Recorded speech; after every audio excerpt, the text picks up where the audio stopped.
My parents begged me to cancel my dream vacation to Hawaii to attend an exclusive family reunion at our Aspen estate. But the moment I opened the door, I realized there was no reunion at all. There was only a trap designed to turn me into unpaid childcare while they jetted off to Europe on stolen money. I lost my only vacation of the year, but what they did not know was that my forensic accounting skills were about to uncover a multi-million-dollar fraud that would burn their fake empire to the ground. Before I continue this story, let me know where you are watching from in the comments below. Hit like and subscribe if you have ever been the family scapegoat who finally decided to fight back. My name is Zora Davenport. I am 32 years old and I work as a senior forensic accountant for a top-tier corporate firm in Chicago. Tracking down missing assets, untangling webs of offshore accounts, and uncovering financial fraud is what I do best. It requires logic, patience, and an absolute dedication to the truth. Unfortunately, truth is the one thing my family has always severely lacked. Growing up in Atlanta, my parents, Richard and Valerie Davenport, cared about exactly two things, which were their image and their status among the city's black elite. To them, success was never about hard work or actual integrity. It was about what you could display to the world. It was about country club memberships, society galas, and making sure everyone at their alumni events thought we had limitless generational wealth. I was always the disappointment because I preferred studying over socializing. I was the boring daughter who just crunched numbers and lived by the rules. Their golden child has always been my older sister, Jasmine. At 35, Jasmine is the epitome of flashy entitlement. She believes the world owes her a luxurious lifestyle simply for existing. She married Brad, a 38-year-old white man who proudly introduces himself at high society parties as a serial entrepreneur. In reality, Brad is just an arrogant guy who constantly burns through cash on failed crypto projects and fake tech startups. He loves to act superior and constantly talks down to me, calling me a glorified human calculator while contributing absolutely nothing of actual value to society. My parents adore him simply because he looks the part of a successful businessman in a tailored suit and plays along with their wealthy facade. This year, I had finally managed to clear my brutal work schedule for a quiet, 8-day solo trip to Hawaii. I was exhausted from working 80-hour weeks auditing corrupt corporations and desperately needed to unplug. I had a beachfront room booked, spa treatments scheduled, and a plan to do absolutely nothing but rest. But 3 days before my flight, my mother called me sounding completely frantic. She pleaded with me to cancel my tropical getaway and come to our family cabin in Aspen, Colorado instead. She claimed they were hosting an exclusive holiday reunion with several prominent families and that my absence would completely ruin the family picture. She laid the guilt on incredibly thick, saying family should always be together for the holidays, and that it would break her heart if I was not there to celebrate with them. Against my better judgment and ignoring every single warning sign screaming in my head, I gave in. I canceled my Hawaii trip, swallowed the expensive cancellation fees, packed away my summer clothes, and booked a miserable, crowded flight to Colorado in the freezing cold. I arrived at the Aspen estate physically drained after dealing with severe holiday airport traffic and dragging my heavy suitcase through the thick snow. My hands were freezing and my back ached from the journey.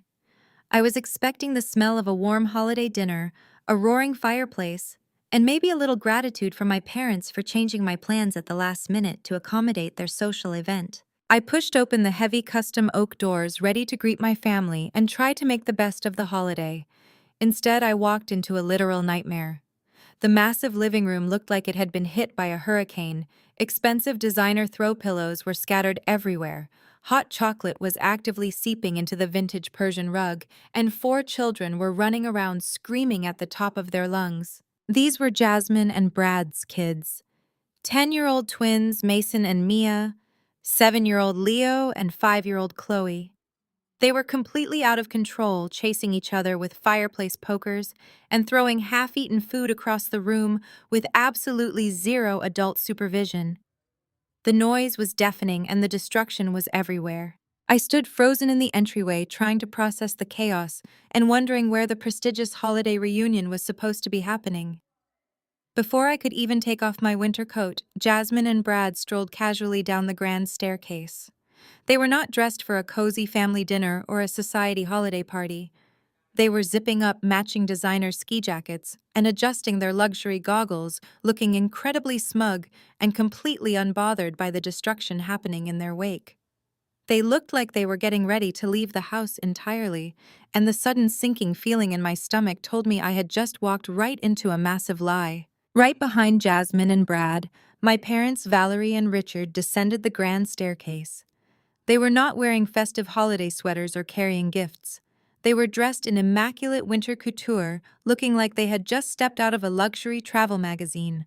My father was barking orders at a private driver who was struggling to haul 6 massive Louis Vuitton trunks out the front door and into the snow. I stood there clutching the handle of my suitcase, my brain struggling to process the scene. I asked my mother what was going on and where everyone was going. Instead of answering me, my mother adjusted her diamond studs and refused to make eye contact. It was Jasmine who finally acknowledged my presence. She did not say hello or thank me for coming. She simply grabbed 5-year-old Chloe, who was currently having a total meltdown because her hands were covered in melted chocolate, and shoved the crying child directly into my arms. Jasmine casually checked her pristine manicure and sighed loudly. She told me to hold the baby because they were already running behind schedule for their first-class flight to Gstad. She said it so casually, as if she were asking me to hold her purse while she tied her shoe. I stared at her in absolute disbelief. Switzerland. I repeated the word, feeling a cold wave of realization wash over me. There was no Jack and Jill alumni reunion. There were no prominent families coming over for a fancy holiday dinner. The entire emergency was a fabricated lie, designed specifically to trap me in this cabin. They had deliberately lured me here to use me as free captive childcare while they jetted off to Europe for an exclusive ski week. I turned to my parents, my voice rising over the sound of the children screaming and breaking things in the background. I asked my mother how she could look me in the eye and lie to me, making me cancel my Hawaii trip just to abandon me here. Valerie finally looked at me, putting on her best performance of a disappointed matriarch. She told me not to be so dramatic and selfish. She claimed that Brad had been under an immense amount of pressure trying to secure funding for his latest business venture, and that Jasmine desperately needed this romantic getaway to support her husband. She actually had the nerve to tell me that as a member of this family, it was my duty to step up and help out. My father chimed in, adding that I should be grateful they were letting me stay in the Aspen estate at all. He told me the refrigerator was fully stocked with leftovers and strictly instructed me to make sure the kids did not break any of his expensive artwork. Brad, who had been watching this entire exchange with a highly irritating smirk on his face, finally decided to speak up. He adjusted the collar of his designer ski jacket and looked at me with pure condescension. He told me to lighten up and stop complaining.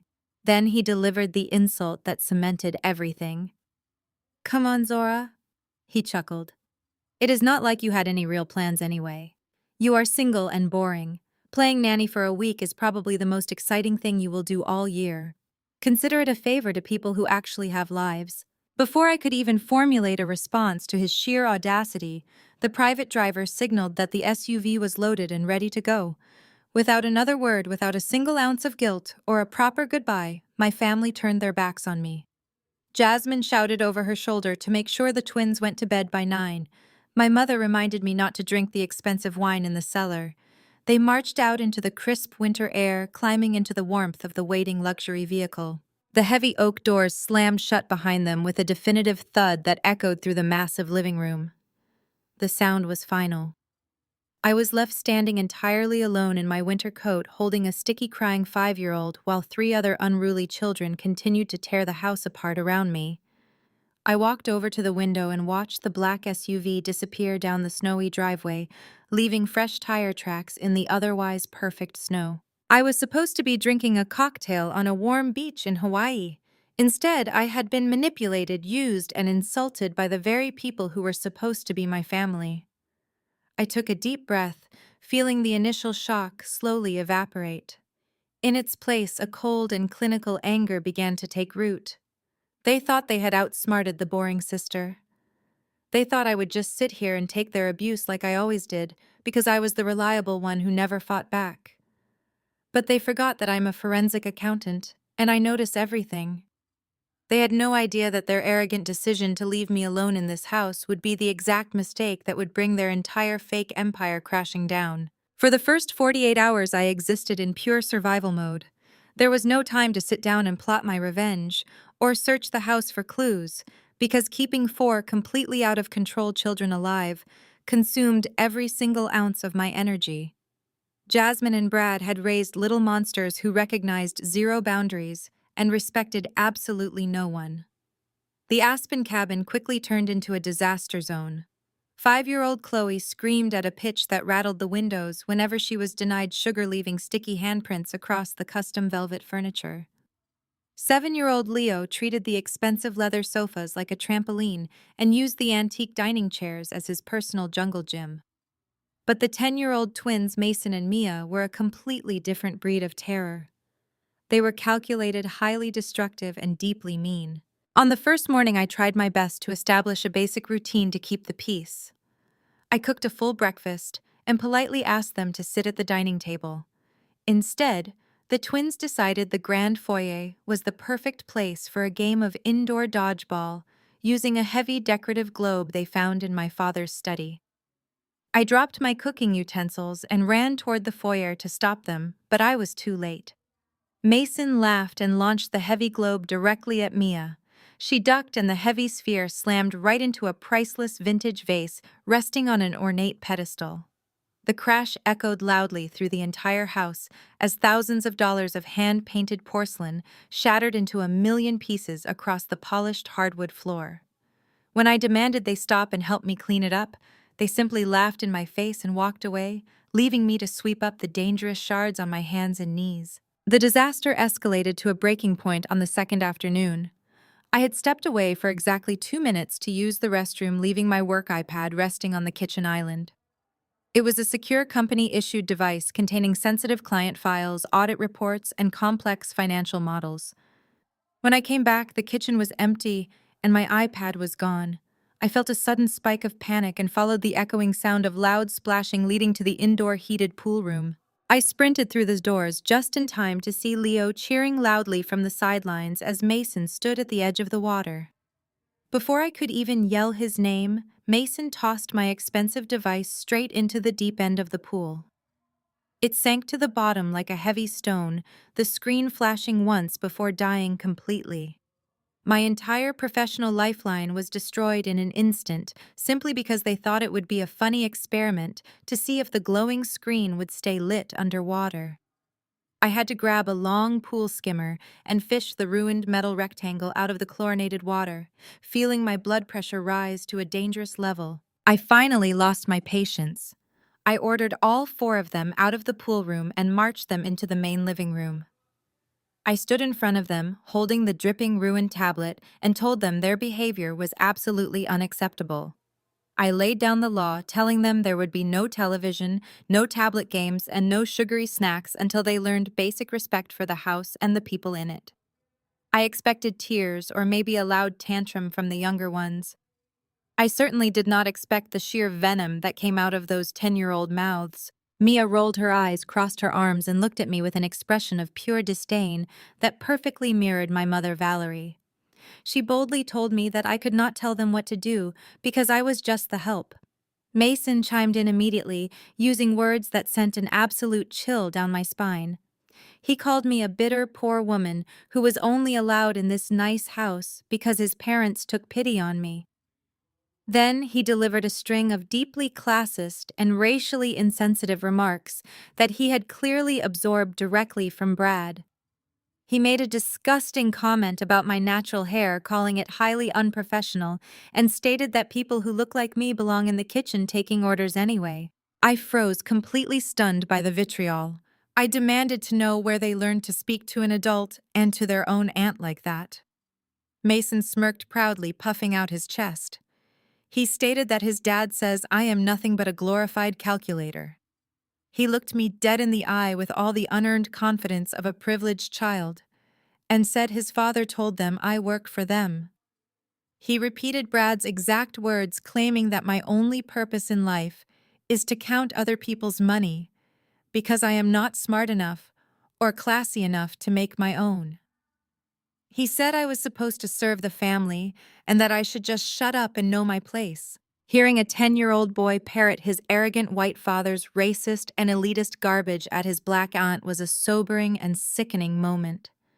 Brad had clearly spent years poisoning their minds behind closed doors, making sure they viewed me not as an equal family member, but as an inferior subordinate. My sister Jasmine had clearly stood by and allowed her children to be taught that her own sister was a second-class citizen simply because I worked a traditional corporate job and did not worship their fake luxury lifestyle. I did not yell. I did not argue with children who were merely playing back the highly toxic recordings of their terrible parents. I simply pointed to the stairs and sent them to their rooms, locking the pool doors behind me. As I sat alone in the silent kitchen, staring at my ruined iPad, dripping chlorinated water onto the marble counter, the very final shred of familial obligation completely died inside me. They wanted to treat me like a glorified calculator.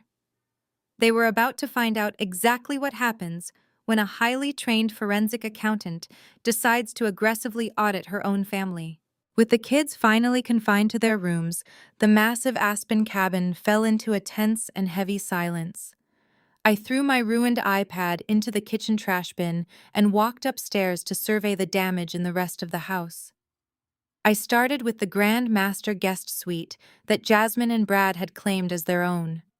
The children had clearly treated the luxurious space like a playground before their parents left.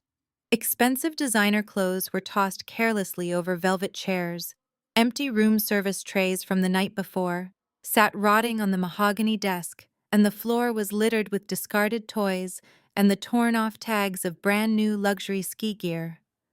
I grabbed a heavy-duty trash bag from the utility closet and started picking up the debris. I was not doing this out of any lingering sense of kindness for my sister.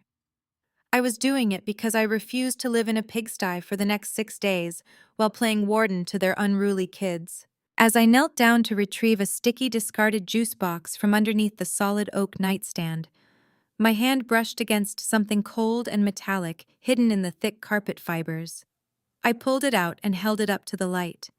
It was a sleek, matte black USB drive. It looked incredibly expensive and heavy, the exact kind of high-grade encrypted hardware device that corporate executives use to transport highly sensitive financial data.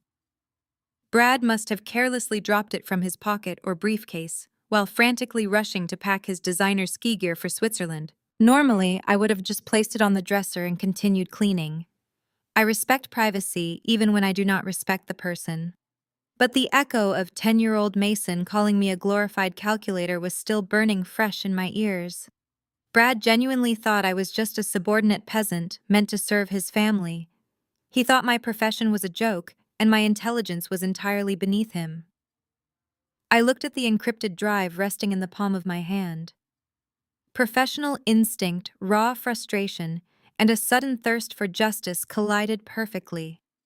I walked directly out of the guest suite, went straight to my bedroom, and pulled my personal backup laptop from my suitcase. I sat at the desk, took a deep breath, and plugged the sleek black drive into the USB port. A security prompt immediately popped up on the screen demanding a password. Brad liked to project the image of an untouchable tech genius who was smarter than everyone else in the room. But in my line of work, I have learned that extreme arrogance usually breeds extreme carelessness.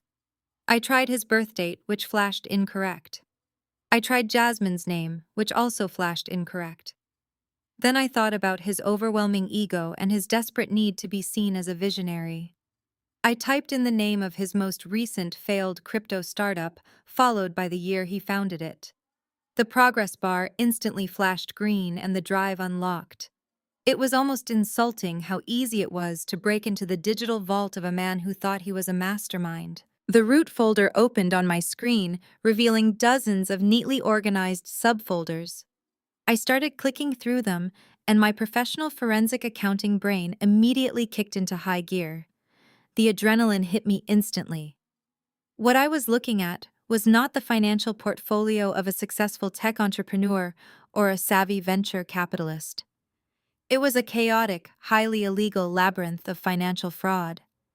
There were hundreds of PDFs containing offshore bank statements routed through the Cayman Islands, the Bahamas, and the British Virgin Islands. There were complex transaction logs showing massive crypto wallet transfers designed specifically to obscure the original source of the funds and hide them from the federal government. I opened another folder labeled Incorporation Documents. Inside, I found the legal registration paperwork for at least 7 different limited liability companies across various states. A quick cross-reference using the public databases on my laptop confirmed exactly what I suspected. These were ghost companies. They had no physical commercial addresses, no registered employees, and no actual products or services. They were textbook shell corporations set up exclusively to move dirty money around without raising red flags during tax audits. Brad was not running a tech empire at all. He was running a highly sophisticated shell game.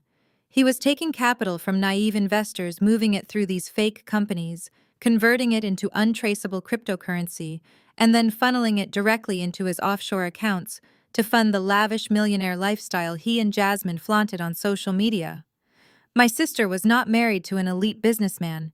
She was married to a white-collar criminal who was essentially running a high-tech Ponzi scheme. I scrolled through the most recent bank statements, and the balances were alarming. Despite his outward display of immense limitless wealth, Brad was actually drowning in massive debt. His legitimate domestic accounts were severely overdrawn, and there were digital notices of pending lawsuits from angry investors who had caught on and wanted their money back. That explained why he was always claiming to be under so much pressure to secure new funding. He was desperately trying to keep the entire house of cards from collapsing. But looking at the negative balances, a massive discrepancy caught my attention. It did not explain how a man this deeply in the red had just afforded a $250,000 luxury vacation to Gstaad, Switzerland. First-class international tickets, 5-star ski chalets, and private drivers required hard liquid cash. A man facing this level of debt and pending litigation could not legally finance a trip like that without triggering an immediate freeze from his bank or raising alerts with the Internal Revenue Service. There had to be a fresh injection of incredibly clean cash, a massive recent deposit that allowed him to completely bypass his frozen accounts and maintain his wealthy facade for this holiday trip. I dug deeper into the transaction logs, sorting the spreadsheets by the most recent dates. I needed to see exactly where the money for their Swiss getaway had originated. I opened a spreadsheet titled Q4 Capital Injection. My eyes scanned the columns of numbers before landing on the routing number of the originating bank. I recognized that specific routing number immediately. It was not from an angel investor or a venture capital firm. It was a domestic wire transfer from a highly protected private wealth management bank in Atlanta. I leaned closer to the screen, feeling the blood completely drain from my face, as the horrifying realization of what my family had actually done began to take shape. I pulled up my customized auditing software and imported the raw data files from Brad's drive to run a comprehensive trace. The numbers began to populate across my screen, generating a visual map of the financial web he had spun over the last 3 years. The house around me was completely silent, with the children finally asleep upstairs, but inside my mind a storm was brewing. I isolated the outflow of capital first, because I needed to see exactly where all this supposedly brilliant tech investment money was actually going. I cracked open the transaction history for his primary shell company, which was registered as a blockchain development firm. The outbound wires were not going to software engineers, server farms, or marketing agencies. They were funneling directly into offshore syndicates known for facilitating high-stakes online gambling and unregulated cryptocurrency betting platforms. Brad was not an unlucky entrepreneur facing a tough market. He was a degenerate gambler, addicted to the thrill of high-risk digital casinos. He had literally gambled away millions of dollars of investor capital, playing digital roulette, and betting on highly volatile meme coins that crashed to zero overnight. To hide these massive losses, he had created a classic layering scheme. He would move the remaining investor funds through 3 or 4 different ghost companies, masking the transactions as vendor payments or consulting fees, before finally depositing the washed money into his personal accounts. That was the money he used to pay for Jasmine's designer bags, their luxury cars, and their exclusive country club dues. It was a pathetic, desperate cycle of stealing to gamble and gambling to steal just to maintain the illusion that he was a wealthy visionary. But as I tracked the timeline into the current fiscal year, the music had clearly stopped. The spreadsheets showed a catastrophic collapse in his available capital right around October. His largest crypto bets had tanked completely, and his original investors had started demanding their quarterly returns. He was facing a massive multi-million-dollar deficit. The panic was entirely visible in the data through erratic late-night wire transfers and the sudden liquidation of whatever small legitimate assets he had left. He was completely broke, exposed, and facing imminent federal prison time for defrauding his investors. That is exactly when the mysterious fourth-quarter capital injection appeared on the ledger. It was a sudden massive influx of pristine legal cash originating from that familiar private wealth management bank in Atlanta. I highlighted the routing number and cross-referenced it with the incoming wire logs. The initial deposit was for a staggering $2 million. It was transferred in 3 separate tranches strategically spaced out over 2 weeks. This was clearly designed to avoid triggering automatic federal reporting thresholds. But to a trained forensic accountant, the structure was incredibly obvious and highly illegal. Following the money trail of that specific $2 million, I watched it hit Brad's primary domestic account. From there, it was immediately dispersed in a frenzy of damage control. $500,000 went to temporarily silence his most aggressive investors and prevent them from filing formal complaints with the Securities and Exchange Commission. Another large chunk went to pay off his most dangerous offshore gambling debts, protecting him from whatever shady syndicates he owed money to. And then there was the most recent transaction processed just 4 days ago. Exactly $250,000 wired directly to a luxury travel concierge service based in Switzerland. I stared at that specific line item, feeling a wave of absolute disgust. This was the money funding their first-class flights, their 5-star chalet in Gstaad, and their matching designer ski gear. They were currently drinking premium champagne in the Swiss Alps, eating caviar, and laughing at me while financing their entire glamorous lifestyle with this mysterious Atlanta injection. My parents had looked me in the eye and told me Brad was stressed from working so hard on his business ventures. In reality, he was stressed because he was a criminal who had nearly been caught. I needed to know exactly which account at that prestigious Atlanta bank had authorized a $2 million transfer to a known fraudster. My parents banked there, but I knew for a fact that my father's business accounts did not have $2 million in liquid cash just sitting around waiting to be wired away without board approval. The money had to come from a different source. I navigated to a folder labeled Banking Correspondence, hoping Brad had been arrogant enough to leave a paper trail. As I had learned over my career, arrogant men always leave a trail because they never believe anyone is smart enough to catch them. I found an unredacted wire transfer receipt saved as a PDF in his downloads folder. He had not even bothered to change the file name or encrypt the specific document. I opened the file and zoomed in on the originating account details printed at the top of the receipt. It confirmed the name of the Atlanta bank, but it also listed the specific classification of the account. It was a private educational and health trust fund. This was a highly restricted generational wealth account designed specifically to hold assets for a designated beneficiary. I traced my finger along the screen, following the line from the account classification to the authorized signatures at the bottom of the page. 2 signatures were required to release funds of this magnitude from a protected trust. The first signature belonged to my father, Richard Davenport, acting in his capacity as a financial guarantor. The second signature authorized the final release of the $2 million to Brad's fraudulent shell company. I stared at the name printed beneath that second signature line, feeling the air completely leave my lungs. The pieces of the puzzle aggressively snapped into place, painting a picture of betrayal so deep it made my hands physically shake over the keyboard.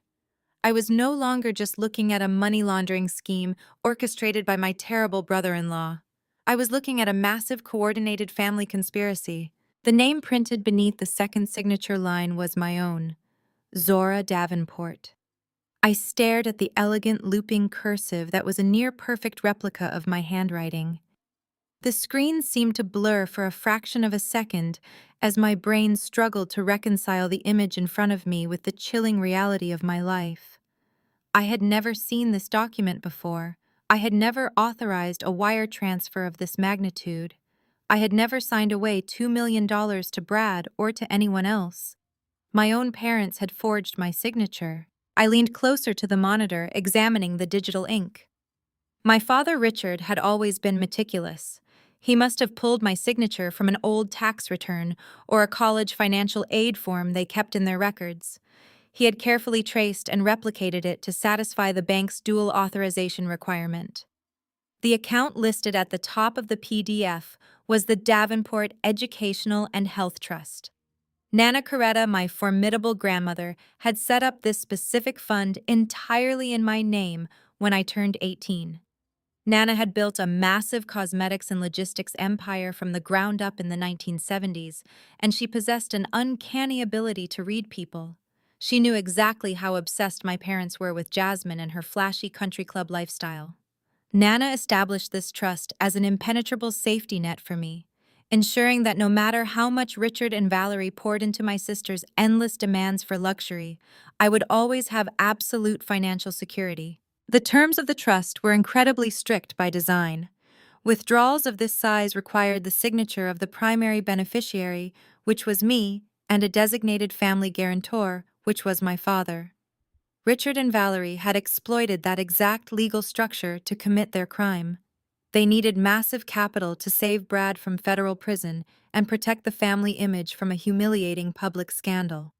But instead of liquidating their own assets, selling their luxury cars, or putting a second mortgage on this Aspen cabin, they decided to rob their youngest daughter. They assumed I would never find out. To them, I was just the passive, trusting girl who kept her head down and worked quietly in Chicago. Because I lived well within my means and never asked to dip into the trust, they simply assumed I never checked the quarterly statements. They banked entirely on my familial loyalty, believing I was too naive, too obedient, and too blinded by the concept of family to ever audit my own parents. They viewed my responsible nature not as a strength, but as a weakness to be exploited. They thought the boring accountant would just keep her head down and continue working her 80-hour weeks, completely oblivious to the fact that her safety net had been gutted. I sat back in the chair and let the sheer magnitude of their betrayal wash over me. The sickening reality of the past 48 hours took on an entirely new and sinister context. My mother had not called me in a panic because she genuinely wanted me at a holiday reunion. She had not begged me to cancel my Hawaii vacation out of a desire for family bonding. They needed me trapped in this cabin watching Jasmine's unruly children because they could not afford to pay for a luxury nanny after draining my trust fund to pay off Brad's offshore gambling debts. Every single insult I had endured since walking through those front doors now felt like a physical blow. They had used my stolen money to buy those 6 Louis Vuitton trunks. They had used my stolen money to book their first-class flights to Switzerland. Brad had stood in the foyer of this very house wearing designer ski gear bought with my stolen money and had the absolute audacity to call me a glorified calculator who was single and boring. He had laughed in my face and told me to consider babysitting his children a favor to people who actually had lives. He was living his glamorous life exclusively on my dime. They had literally stolen my future to fund their fake present and then forced me to act as the unpaid help for the man who orchestrated the theft. The cold, clinical anger that had taken root earlier now blossomed into an absolute icy rage. This was no longer just a case of toxic family dynamics or blatant favoritism. This was identity theft. This was grand larceny. This was a multi-million-dollar federal wire fraud conspiracy committed by the very people who were supposed to protect me from the world. I gently closed the laptop screen. I did not scream or throw anything across the room. A forensic accountant does not throw tantrums when they find the smoking gun. They secure the evidence and they prepare the trap. I copied the entire contents of Brad's flash drive onto my own encrypted hard drive and backed it up to a secure cloud server.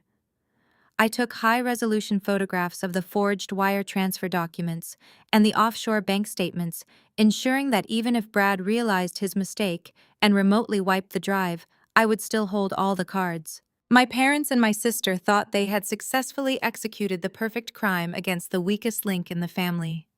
They were currently sleeping soundly in a five-star hotel in the Swiss Alps, completely convinced that their golden child's lifestyle was secure, and that their boring daughter was safely locked away in Aspen, cleaning up spilled hot chocolate.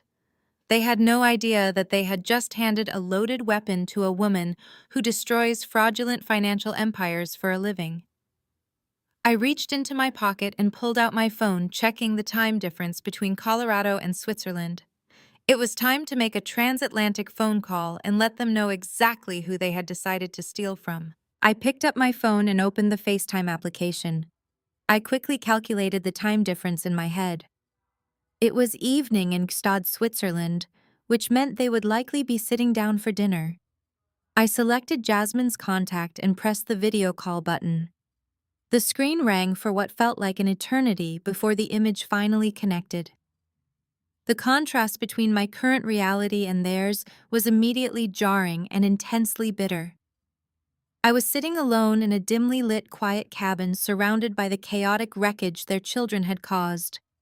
Jasmine, on the other hand, was bathed in the warm, golden glow of a high-end European restaurant. The background was a beautiful blur of crystal chandeliers, crisp white tablecloths, and formally dressed waiters carrying silver trays. Jasmine looked absolutely immaculate. She was wearing a glittering designer top, her hair was perfectly styled, and she was holding a crystal flute of champagne. She looked highly annoyed that I was calling her. "What is it, Zora?" she sighed, taking a leisurely sip of her drink. "Did Mason break another window? Tell him I will take away his allowance when we get back. We are in the middle of a 5-course tasting menu at a Michelin-starred restaurant, and I really do not want to deal with domestic issues right now." Brad leaned into the frame beside her, holding his own glass of expensive red wine.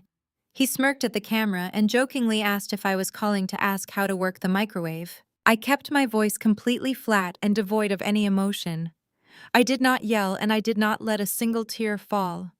"I am not calling about the children, Jasmine," I said, looking directly into the camera lens. "I am calling about the Davenport Educational and Health Trust. I am calling about the forged wire transfer documents I just found on your husband's encrypted flash drive. I am calling about the $2 million that was stolen from my account to pay off Brad's illegal offshore gambling debts and fund this ridiculous vacation." I watched her face closely, expecting the blood to drain from her cheeks. I expected the heavy glass of champagne to slip from her fingers and shatter on the table. I expected absolute sheer panic at being caught committing a major federal crime. But that did not happen. Instead, Jasmine just rolled her eyes and let out a long, dramatic sigh as if I had just complained about her borrowing a sweater without asking. She actually took another sip of her champagne before bothering to respond. "Oh, for heaven's sake, Zora," she groaned, setting her glass down. "Is that why you are calling and ruining our dinner? You are being entirely too dramatic." Stolen is such an ugly and aggressive word. We prefer to think of it as an internal family loan. We simply reallocated some stagnant capital that was just sitting there gathering dust. Brad needed liquidity to manage some aggressive investments, and Mom and Dad agreed that it was the best move for the family portfolio. I stared at the screen, trying to comprehend the sheer magnitude of her delusion.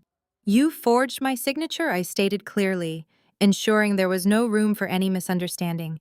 Mom and Dad committed identity theft to drain my safety net so your husband could pay off illegal crypto syndicates and book first-class tickets to Switzerland. That is not an internal family loan, Jasmine. That is grand larceny and federal wire fraud. Jasmine let out a high-pitched laugh that grated against my ears. She looked at Brad, who was shaking his head with an amused smile. This is exactly why nobody tells you anything, Zora, she said, adjusting her diamond necklace. You are so rigid and obsessed with the rules. You are just a boring corporate drone who lives in a tiny apartment and saves every penny for a rainy day that is never going to come. What were you even going to do with $2 million anyway? Buy more sensible pantsuits for your cubicle. You do not even have a life. You do not go to charity galas. You do not network, and you certainly do not need that kind of capital to maintain your non-existent social standing. Brad leaned closer to the microphone, his face flushed with wine and pure arrogance. Look, Zora, he said, using that same condescending tone he always reserved for me. Wealth management is about leveraging assets to protect the overall brand. My ventures require substantial capital to maintain the family's elite status in Atlanta. People expect a certain level of excellence and visibility from us. Your parents understood that the money was serving a higher purpose by keeping our social and financial reputation intact. You are just a glorified accountant. You lack the vision required to understand high-level wealth preservation. We are protecting the Davenport legacy. I was astounded by their sheer audacity. They had completely convinced themselves that robbing me blind was actually a noble act of family preservation. They truly believed that because I worked a normal corporate job and did not flaunt designer labels on social media, my financial security was completely disposable. To them, my money was just an unused resource waiting to be claimed by someone more glamorous. Jasmine leaned back into the frame, looking entirely bored with the conversation. Listen, Zora, she said, waving her hand dismissively at the camera. Brad is on the verge of closing a massive real estate deal next quarter. We will put the money back in your little account eventually, and you will never even notice it was gone. Stop acting like a jealous, bitter spinster and just do what you were asked to do. Watch the kids clean up the house and let the adults handle the real business. She honestly believed she was untouchable. She believed that the law did not apply to her because she wore expensive clothes and dined at Michelin-starred restaurants. She thought she could steal $2 million from a forensic accountant and simply brush it off as a temporary inconvenience. I looked past Jasmine and Brad, noting the blurred figures of my parents sitting across the table from them in the luxurious restaurant. They were pointedly looking away, pretending not to hear the conversation.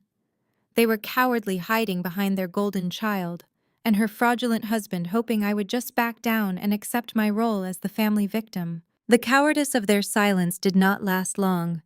I saw a heavy hand wearing a solid gold signet ring reach across the pristine white tablecloth and snatch the phone directly out of Jasmine's grasp. The camera fumbled for a moment, capturing a dizzying blur of crystal glasses and expensive silverware before the screen stabilized. The face of my father, Richard Davenport, filled the frame. He did not look guilty. He did not look ashamed.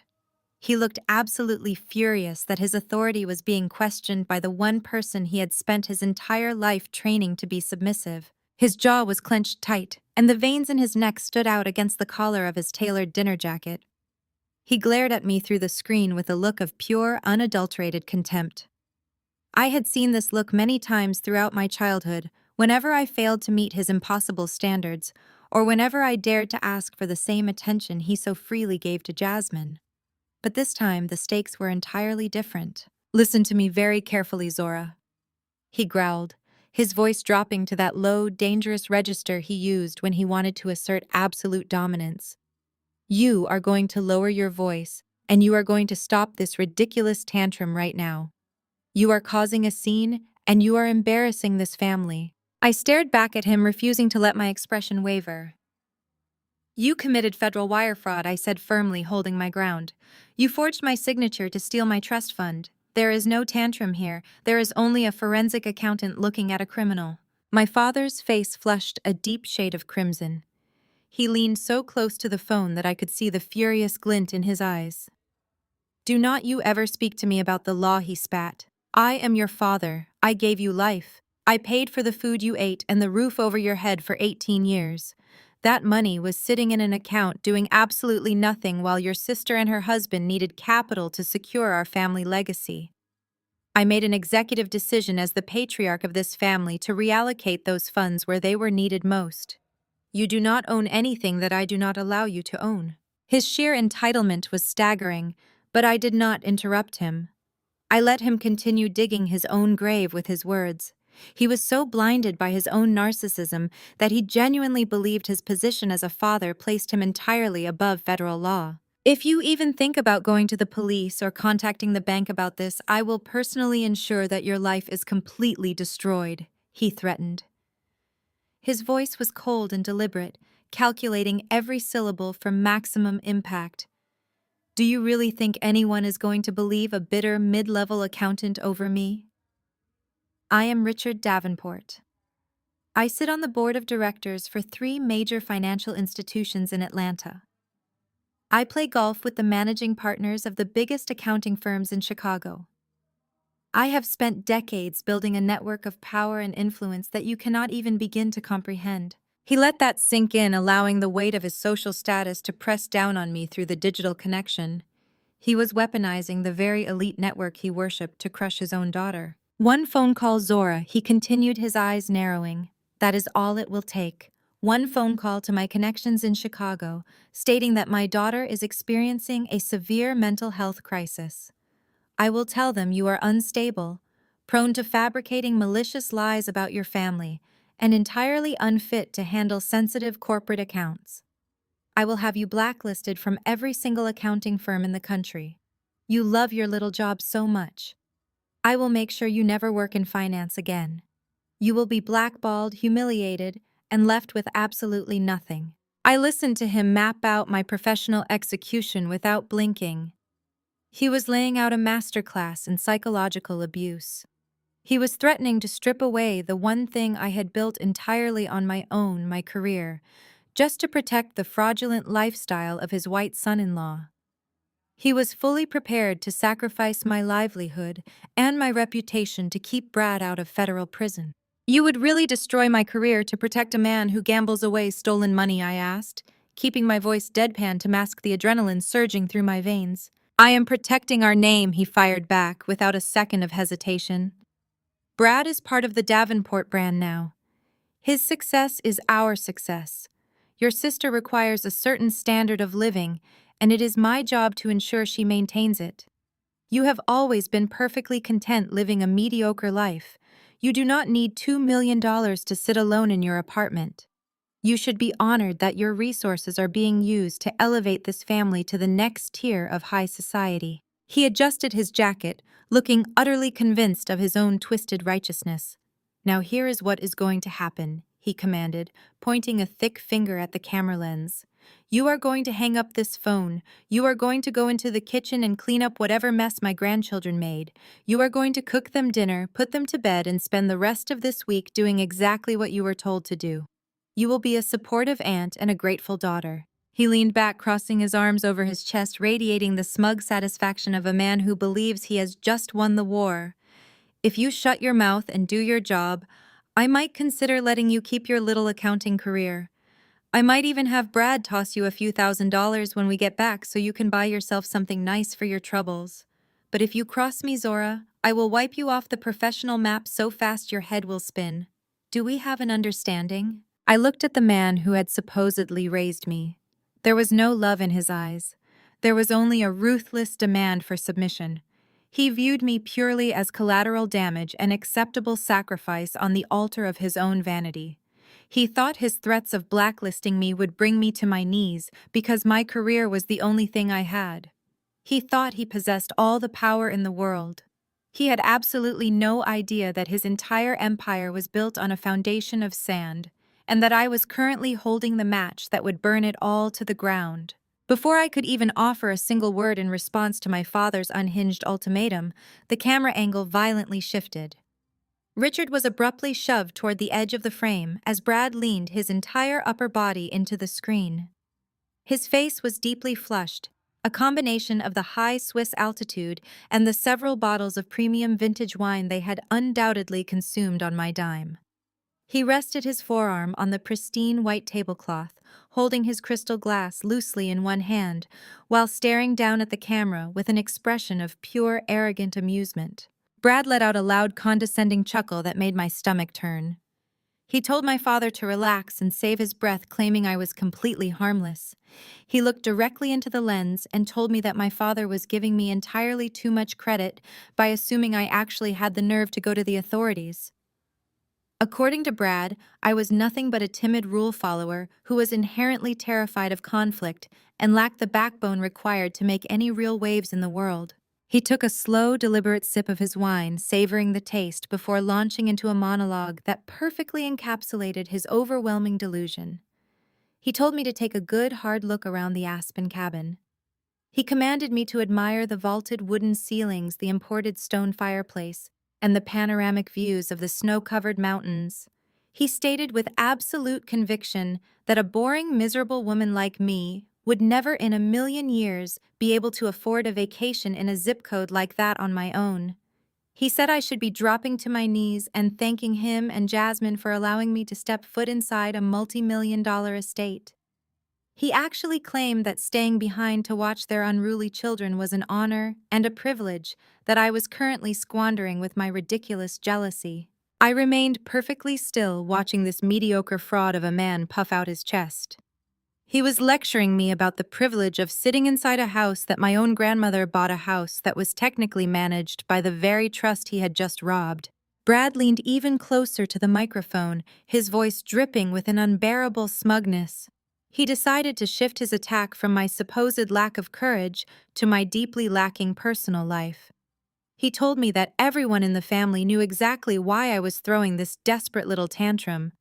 According to him, I was just a jealous, bitter spinster who could not handle the fact that my older sister had secured a highly successful visionary husband while I was doomed to die alone in a cramped Chicago apartment.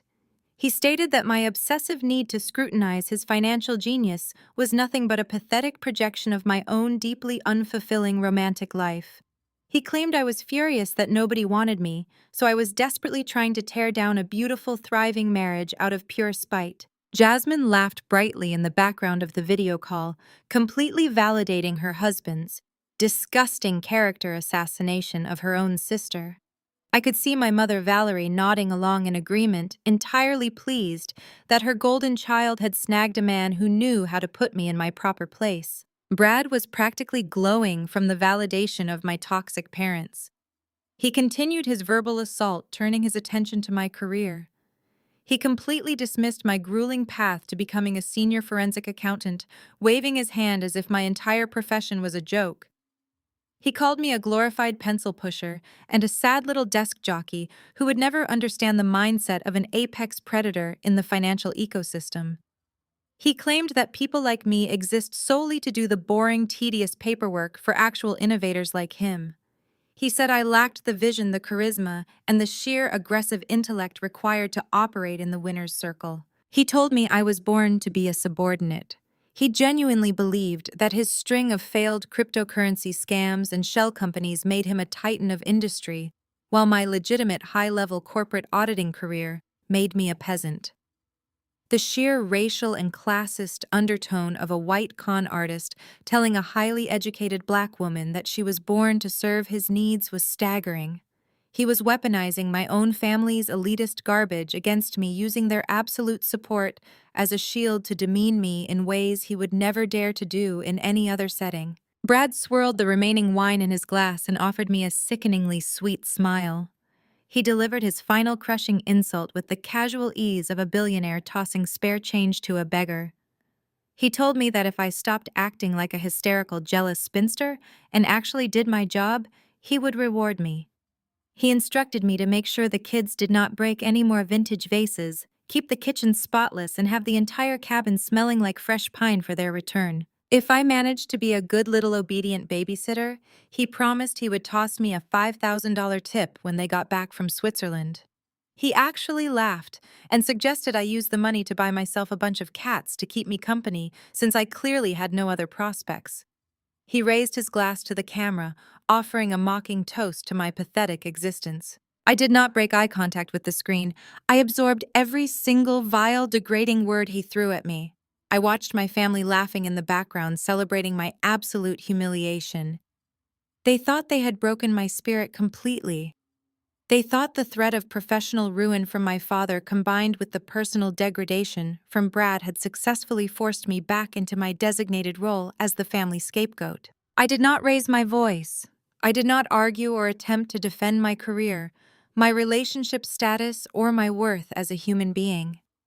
There was absolutely no point in negotiating with parasites. I simply offered them a very slow, terrifyingly calm smile.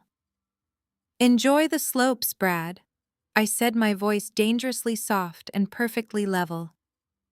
"I hope the snow is exactly what you deserve." Before any of them could respond to my chilling change in demeanor, I reached forward and ended the call. The screen went completely black, plunging the quiet Aspen cabin back into silence. The emotional cord that had bound me to Richard, Valerie, Jasmine, and her fraudulent husband was officially severed. I no longer viewed them as my flesh and blood. They were just criminals who had made the fatal mistake of insulting the exact person holding the keys to their destruction. I picked up my phone and opened my contacts. It was time to call the only woman in the Davenport family who hated thieves more than I did. I dialed Nana Coretta. The screen of my phone went completely black, reflecting my own face back at me in the dim lighting of the Aspen cabin. I sat there in the heavy silence, listening only to the faint hum of the heating system and the distant wind howling outside the thick glass windows. I did not scream. I did not throw the phone across the room. I did not shed a single tear. The sudden absolute death of my familial loyalty was a quiet and highly clinical process. For 32 years, I had carried the exhausting weight of trying to be a good daughter and a supportive sister. I had contorted myself to fit their narrative, absorbing their constant insults and accepting my assigned role as the boring disappointment just to keep the peace. I had always tried to view their toxic behavior through the lens of family, assuming that deep down they must care about me. But as I stared at my dark reflection, all of that misplaced familial guilt completely evaporated. The emotional cord connecting me to Richard, Valerie, and Jasmine did not just snap, it disintegrated into dust. I no longer saw a father who was disappointed in me. I saw a desperate corporate executive committing federal wire fraud to protect his fragile social standing. I no longer saw an older sister competing for parental attention. I saw a willing accomplice to grand larceny who was actively laughing while spending my stolen future. And Brad was no longer an arrogant brother-in-law to be tolerated at Thanksgiving. He was simply a target, a sloppy, desperate white-collar criminal who had left a massive digital paper trail for me to follow. They were no longer my family. They were subjects of an aggressive financial audit, and I was the lead investigator. I stood up from the desk and walked slowly through the massive estate. The discarded toys, the sticky floors, and the shattered porcelain vase no longer felt like a disrespectful mess left by terrible relatives. The entire house looked exactly like a crime scene. I made a silent vow right there in the grand foyer. I was going to dismantle their fake empire brick by brick. I was going to strip them of the only thing they actually cared about, which was their elite status and their unearned wealth. I was going to make them feel exactly as small and powerless as they had always tried to make me feel. I raised my phone and pressed the call button for my grandmother. Nana Coretta was currently wintering at her private estate in St. Bart's. At 78 years old, Nana was a terrifying force of nature. She had built a massive cosmetics and logistics empire from the ground up in the 1970s, navigating a cutthroat corporate world as a Black woman when the odds were entirely stacked against her. She was sharp, ruthless, and utterly intolerant of laziness or deceit. She had always viewed my parents' obsession with country clubs and high society galas with deep disgust, because she clearly remembered a time when our people were not even allowed to walk through the front doors of those establishments. She knew that real power was not about wearing designer clothes, but about owning the bank that issued the credit cards. The international line rang 3 times before she answered. Her voice came through the speaker crisp and commanding, carrying the faint sound of ocean waves in the background. Zora, she said, stating my name rather than asking. You are supposed to be in Hawaii right now. Why are you calling me from a Colorado area code? I did not bother with holiday pleasantries or small talk. Nana does not respect hesitation. Nana, I said, keeping my voice perfectly level. I am in Aspen because Richard and Valerie lied to me. They dumped Jasmine's 4 children on me and flew to Gstad with Brad. I heard the sharp clink of a glass being set down hard on a patio table. My grandmother is a woman who processes information faster than a supercomputer. She did not ask why they left or how the children were doing. She went straight to the core issue. How did a man facing 3 massive civil lawsuits and failing businesses afford first-class tickets to Switzerland? Because they stole from us, I replied. I found an encrypted flash drive Brad carelessly left behind in the guest suite. I broke the password and ran a full trace on his recent capital injections. 2 weeks ago, Richard used his authority as a family guarantor to forge my signature.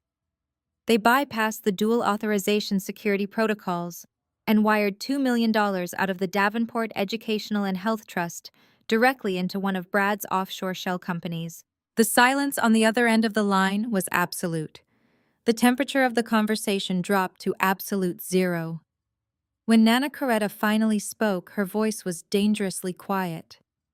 She asked me to repeat the exact amount. I confirmed the $2 million, explaining the forensic trail I had just mapped out. I told her how $500,000 went to silence angry investors, another portion paid off illegal cryptocurrency gambling syndicates, and $250,000 funded their current luxury vacation in the Swiss Alps. I could practically hear the gears shifting in my grandmother's brilliant mind. To Nana, this was the ultimate unforgivable sin.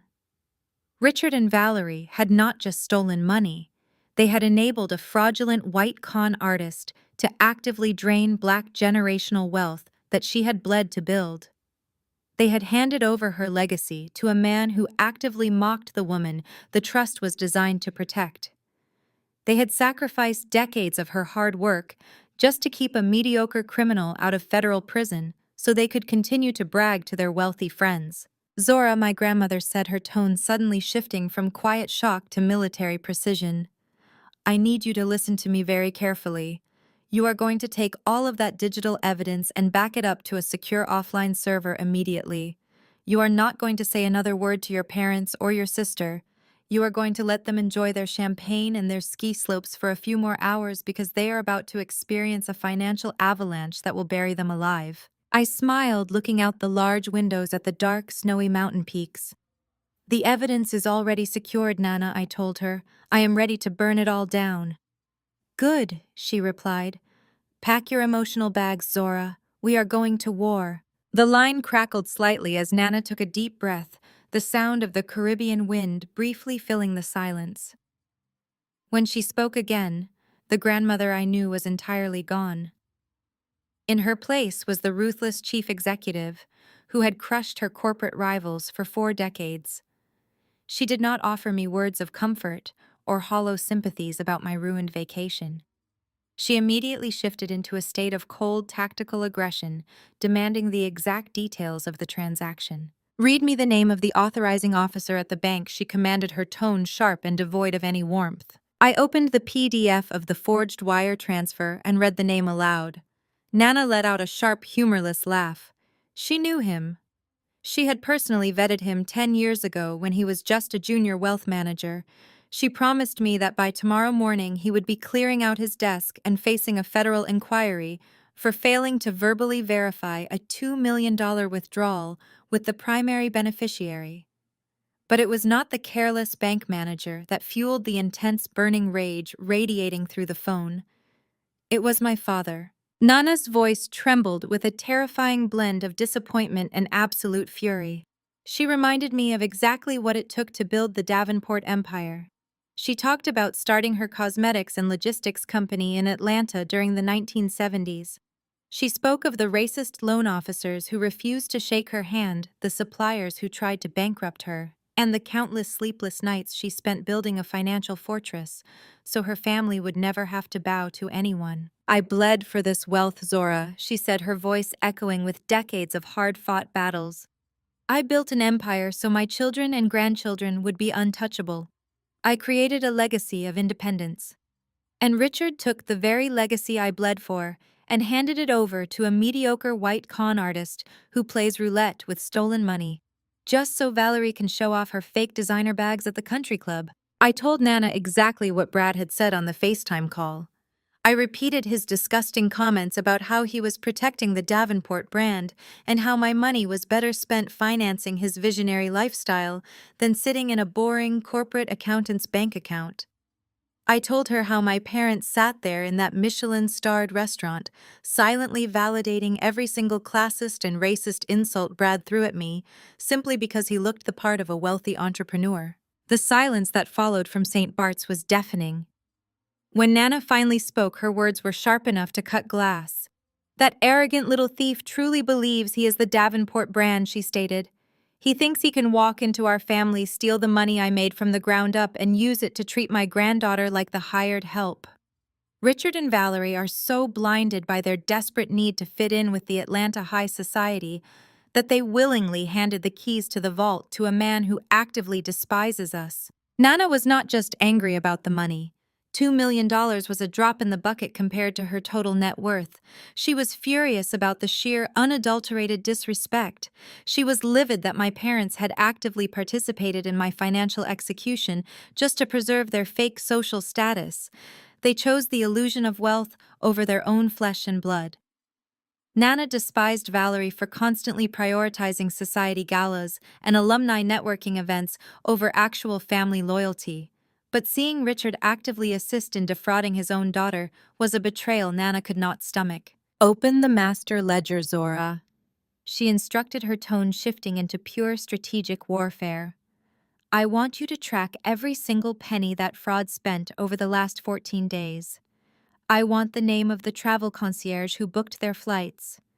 I want the exact name of the luxury chalet they are renting in Gstaad. I want to know which boutiques they are shopping at and which restaurants they are dining in.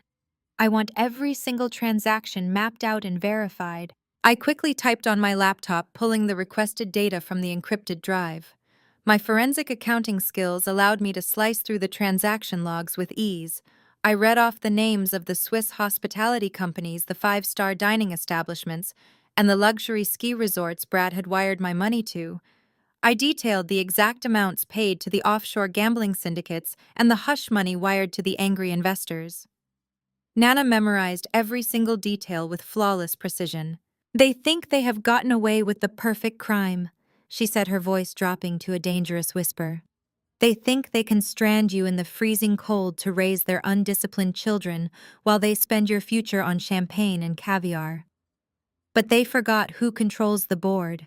They forgot that I did not build an empire by letting parasites feast on my hard work." Nana instructed me to keep my phone fully charged and my laptop plugged in. She told me she was going to make a few highly confidential calls to her private legal team in the United States. She warned me that what we were about to do would permanently sever our ties with my parents and my sister. There would be no turning back. There would be no family mediation and absolutely no quiet settlements behind closed doors. This was going to be a public, brutal, and absolute financial decimation of everything Richard and Valerie held dear. I told her I understood completely. I told her that Richard, Valerie, and Jasmine stopped being my family the moment they slammed those heavy oak doors and left me alone to serve as their unpaid maid. I had spent my entire life trying to earn their respect by doing the right thing and playing by the rules. Now I was going to use those exact rules to dismantle their lives. I was ready to pull the trigger. "Stay awake, Zora," she commanded. "Gather all the files and prepare to forward them to my attorney. The sun is about to rise in Switzerland, and we are going to make sure it is the absolute worst morning of their miserable lives." I listened to the steady rhythm of my grandmother's breathing through the phone line. The sheer power radiating from her words sent a surge of adrenaline straight through my chest. But the forensic accountant in me still saw the practical hurdles. I asked her how exactly we were going to execute this strike without getting tied up in years of tedious civil litigation. I reminded her that my father was heavily connected in Atlanta and would likely hire the most vicious defense attorneys in the city to drag out the discovery process while Brad continued to burn through my stolen funds overseas. Nana Coretta let out a low, resonant laugh that contained absolutely zero warmth. She told me I was thinking like a typical corporate employee and not like an apex predator. She said Richard could hire every high-priced defense attorney in the state of Georgia, but it would not do him a single bit of good because he was fundamentally bankrupt. I furrowed my brow in confusion, looking around the incredibly lavish Aspen cabin with its vaulted wooden ceilings and imported stone fireplace. I pointed out that my parents were undeniably wealthy. They had the cars, the properties, and the social standing. That is the grandest illusion your parents have ever pulled off. Nana stated, her voice sharp with disdain. Richard and Valerie have spent the last 3 decades parading around Atlanta, bragging to their elite alumni networks and their exclusive country club friends about their massive fortune. They host charity galas and act like self-made titans of industry. But they own absolutely nothing, Zora. Not one single brick. I stopped pacing the floor and stood frozen in the center of the massive living room. I asked her to explain exactly what she meant. Nana began to break down the highly complex legal architecture of the Davenport family wealth. When she built her logistics and cosmetics empire in the 1970s, she knew exactly how fragile wealth could be, especially for a Black family navigating a hostile corporate America. To protect her legacy from outside predators and internal incompetence, she had placed every major asset into the overarching Davenport Master Trust. That sprawling multi-million-dollar mansion in the Buckhead neighborhood, where your mother hosts her extravagant society dinners, is entirely owned by the Master Trust, Nana explained. The luxury vehicles they drive are leased through the corporate holding company. Even the very cabin you are standing in right now, the one they claim to be their exclusive winter retreat, is a trust property. They do not hold the deeds, Zora. They never have. My mind was spinning as I processed the legal reality of her words. But what about my father's company? I asked. He is the chief executive officer. He makes millions of dollars a year. Nana scoffed loudly through the phone. He is a glorified regional manager, collecting a salary from a subsidiary branch that falls entirely under my corporate umbrella, she corrected. He controls the day-to-day operations because I allowed him to play businessman. But the voting shares, the actual equity that gives the company its value, remain locked tightly inside the master trust. I let them live in the properties and use the corporate accounts because I wanted my son to have a comfortable life. I gave them a very long and very expensive leash, but they are still on a leash. I looked around the room, seeing the expensive artwork, the custom furniture, and the absurd luxury through an entirely new lens. My parents had built their entire identity on the illusion of ownership. They looked down on people they considered poor or working class, firmly believing their social status made them untouchable. They had treated me like a peasant in a kingdom they did not even rule. I thought back to the way my father had threatened me on the FaceTime call just an hour ago. He had puffed out his chest and weaponized his board connections, promising to have me blacklisted from every accounting firm in the country. He had demanded my total submission based on the delusion that he held all the power. The irony was so profound it was almost poetic. He was threatening to destroy my legitimate, hard-earned career while his entire existence was subsidized by his mother. Nana continued explaining the fatal flaw in my father's arrogant plan. By forging my signature to drain my specific educational and health fund, Richard did not just steal from his daughter. He committed a severe breach of fiduciary duty against the larger Davenport financial ecosystem. The Master Trust has a strict zero-tolerance clause regarding fraud committed by any beneficiary against another. By legally defining his actions as a felony theft against a protected trust member, Richard had effectively triggered an automatic default on every single asset he currently enjoyed. He thought he was stealing your money to protect his fake empire, Nana said, her voice dripping with absolute contempt. But all he actually did was hand me the legal justification required to instantly revoke everything he has ever been given. He just handed me the keys to his house, his cars, and his career. They wanted to play high-stakes financial games with a white-collar criminal. Well, they are about to find out what happens when the house always wins. The sheer brilliance of my grandmother's foresight left me completely speechless. She had spent decades building an impenetrable financial fortress, and my parents had stupidly decided to light a match inside the powder room.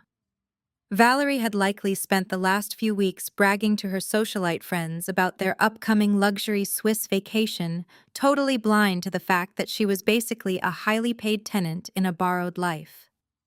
They had sold their souls and their own daughter to protect a lifestyle that was fundamentally a mirage. Nana told me how much it sickened her to watch Valerie treat our family legacy like a bottomless ATM for Brad's worthless ventures.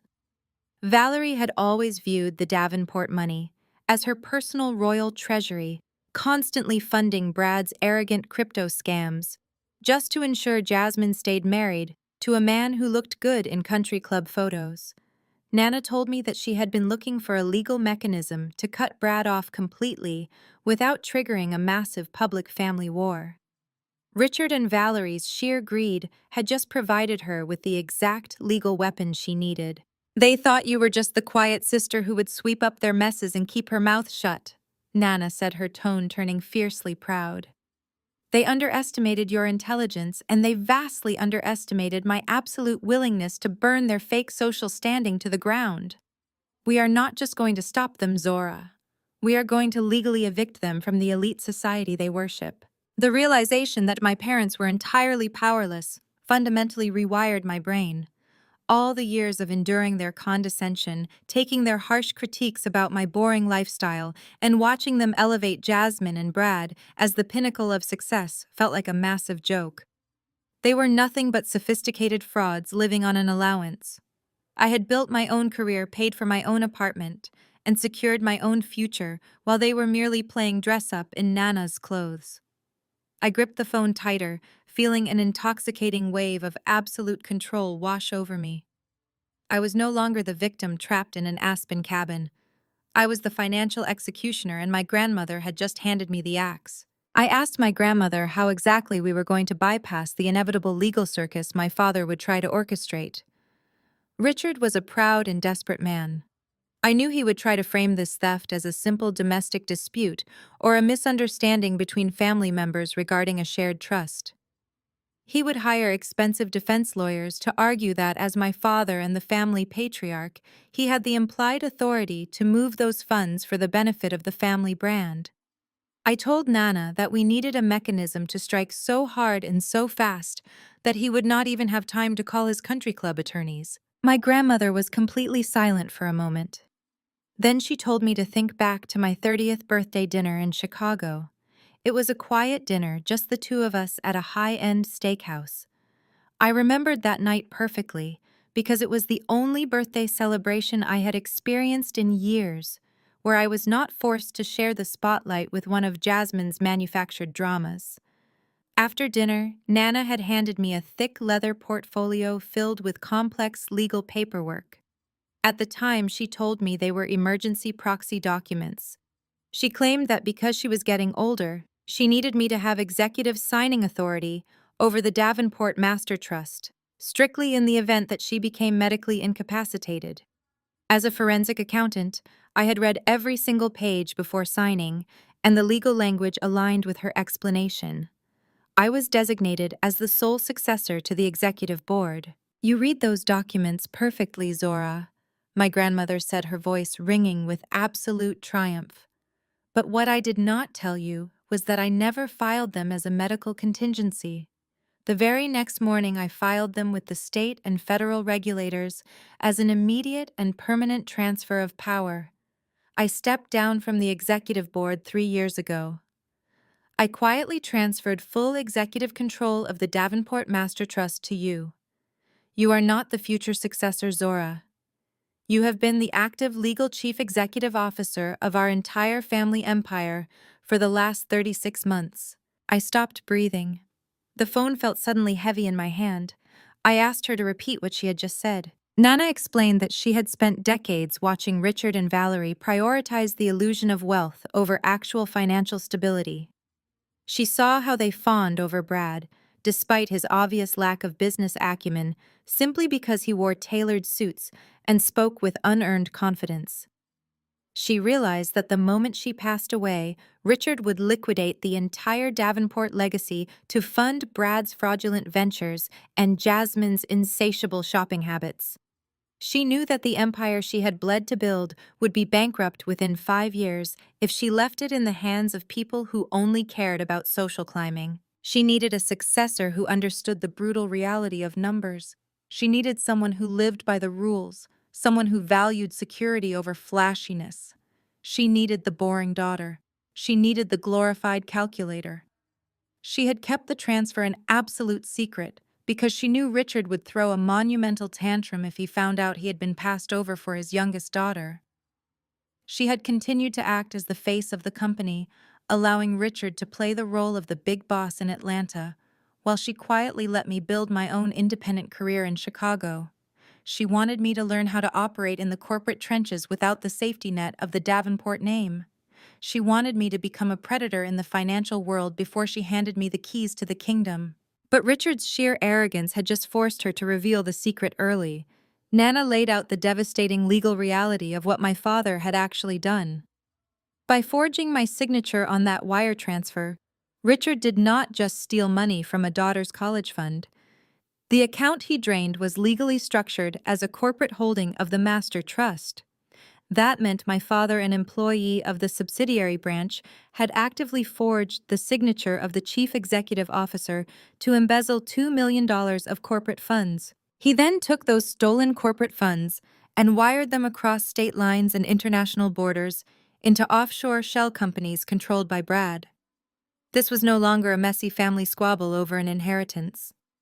This was textbook corporate espionage, identity theft of a senior corporate officer, and international wire fraud. Richard had committed multiple federal felonies against a corporate entity of which I was the sole legal head. He did not defraud his daughter. Nana stated, her voice sharp and perfectly clear. He defrauded his boss. He defrauded the chief executive officer of the Davenport Master Trust.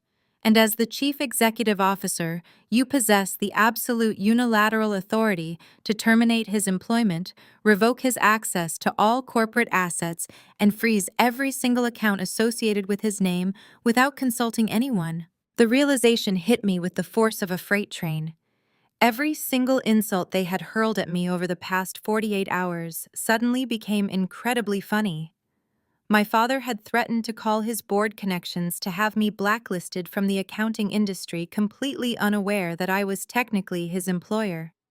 Brad had laughed in my face and offered me a $5,000 tip for babysitting his children, completely blind to the fact that he was currently spending money stolen directly from the CEO of the very trust that owned the roof over his head. They had demanded my submission because they thought I was a powerless subordinate. They had no idea they had just declared war on the absolute ruler of their entire reality. Nana instructed me to open my laptop and navigate to the private banking portal. She gave me a sequence of login credentials she had kept secured for the past 3 years. My hands were visibly shaking as I typed the characters into the prompt. The screen loaded and a massive dashboard appeared. I was no longer looking at my personal savings account or my retirement fund. I was looking at the consolidated financial dashboard of the Davenport Master Trust. The numbers on the screen were staggering. I could see the deeds to the commercial real estate holdings in downtown Atlanta. I saw the operating accounts for the logistics company my father managed. I saw the deed to the multi-million-dollar mansion my parents lived in, and the deed to the Aspen cabin where I was currently sitting. Every single asset, every single dollar, and every single piece of property was legally registered under my direct executive control. "You have the power, Zora," my grandmother said, her voice echoing through the quiet room. "You have always had the power. I just needed you to see them for who they truly are before I gave you the authority to pull the trigger. They wanted to treat you like a peasant. They wanted to mock your career and steal your future to fund a fraudulent white boy who despises everything we stand for. It is time to show them exactly what a forensic accountant can do when she owns the entire bank." I stared at the dashboard, watching the green lights indicating that all the accounts were currently active and accessible to my parents and Brad in Switzerland. I thought about Jasmine sipping champagne in that Michelin-starred restaurant, laughing about how boring I was. I thought about Richard pointing his finger at the camera and threatening to destroy my livelihood. I thought about Brad calling me a bitter spinster who was born to serve his family. They had spent my entire life trying to make me feel small. They had systematically abused my loyalty and exploited my responsible nature. They had pushed me into a corner and expected me to fold, but they had made the fatal miscalculation of putting a corporate weapon in my hands. I felt a cold, absolute calm wash over my entire body. I was no longer the discarded daughter crying in the foyer. I was the chief executive officer, and it was time to execute a hostile takeover of my own family. I did exactly as my grandmother instructed. I forwarded every single piece of forensic evidence I had compiled to her private legal team in New York. The files included the forged wire transfer documents, the offshore banking statements, and the complex web of shell companies Brad had established to hide his massive gambling debts. Within minutes, I received a secure call from Sterling Pierce, the lead trust attorney for the Davenport Master Trust. Sterling was legendary in corporate law circles. He was known for being utterly devoid of emotion and terrifyingly efficient when dismantling financial threats. He did not offer pleasantries or ask about my trip to Aspen. He simply confirmed receipt of the documents and asked me to verify my identity using a secure two-factor authentication protocol. Once my identity as the chief executive officer was verified, Sterling informed me that the evidence of felony embezzlement was irrefutable. He stated that Richard had not only breached his fiduciary duty, but had actively engaged in international wire fraud against a federally protected trust. "We are initiating the emergency asset freeze protocols immediately," Sterling said, his voice smooth and incredibly cold. "As the active CEO, you have the unilateral authority to protect the corporate entity from internal threats. I am drafting the authorization orders now. I need your verbal confirmation to proceed with the total lockout." I gave him my authorization without a second of hesitation. I felt a surge of absolute clarity as I gave the order to strip my parents and my sister of every single financial resource they possessed. Sterling told me the process would take less than an hour to fully propagate through the global banking systems. He advised me to stay inside the Aspen cabin and wait for his arrival because he was currently boarding a private jet from New York to handle the physical eviction of my family from the property. I hung up the phone and opened my laptop, logging back into the master financial dashboard. I sat in the silent cabin, listening to the wind howling outside, and watched the digital execution unfold in real time. It was a masterpiece of corporate warfare. The red indicators on the screen began to flip to a hard, unforgiving black. First went the personal checking and savings accounts associated with Richard and Valerie. Decades of accumulated wealth instantly vanished behind a federal fraud investigation hold. Next went the corporate expense accounts my father used to fund his lavish lifestyle and his expensive country club dinners. Then I watched as the system targeted Jasmine and Brad. Their joint accounts were completely locked down. The high-limit credit cards they used to purchase designer clothes, luxury cars, and first-class flights were instantly deactivated. Even the emergency lines of credit my father had set up for them were flagged and frozen. The system was methodical, tracking every single financial artery connected to the Davenport Master Trust and severing it completely. In less than 45 minutes, every single dollar tied to Richard, Valerie, Jasmine, and Brad was entirely inaccessible. They could not withdraw cash, they could not swipe a credit card, and they certainly could not authorize any further wire transfers. They were completely and utterly broke in a foreign country. I imagined them sitting in that expensive Michelin-starred restaurant in Switzerland.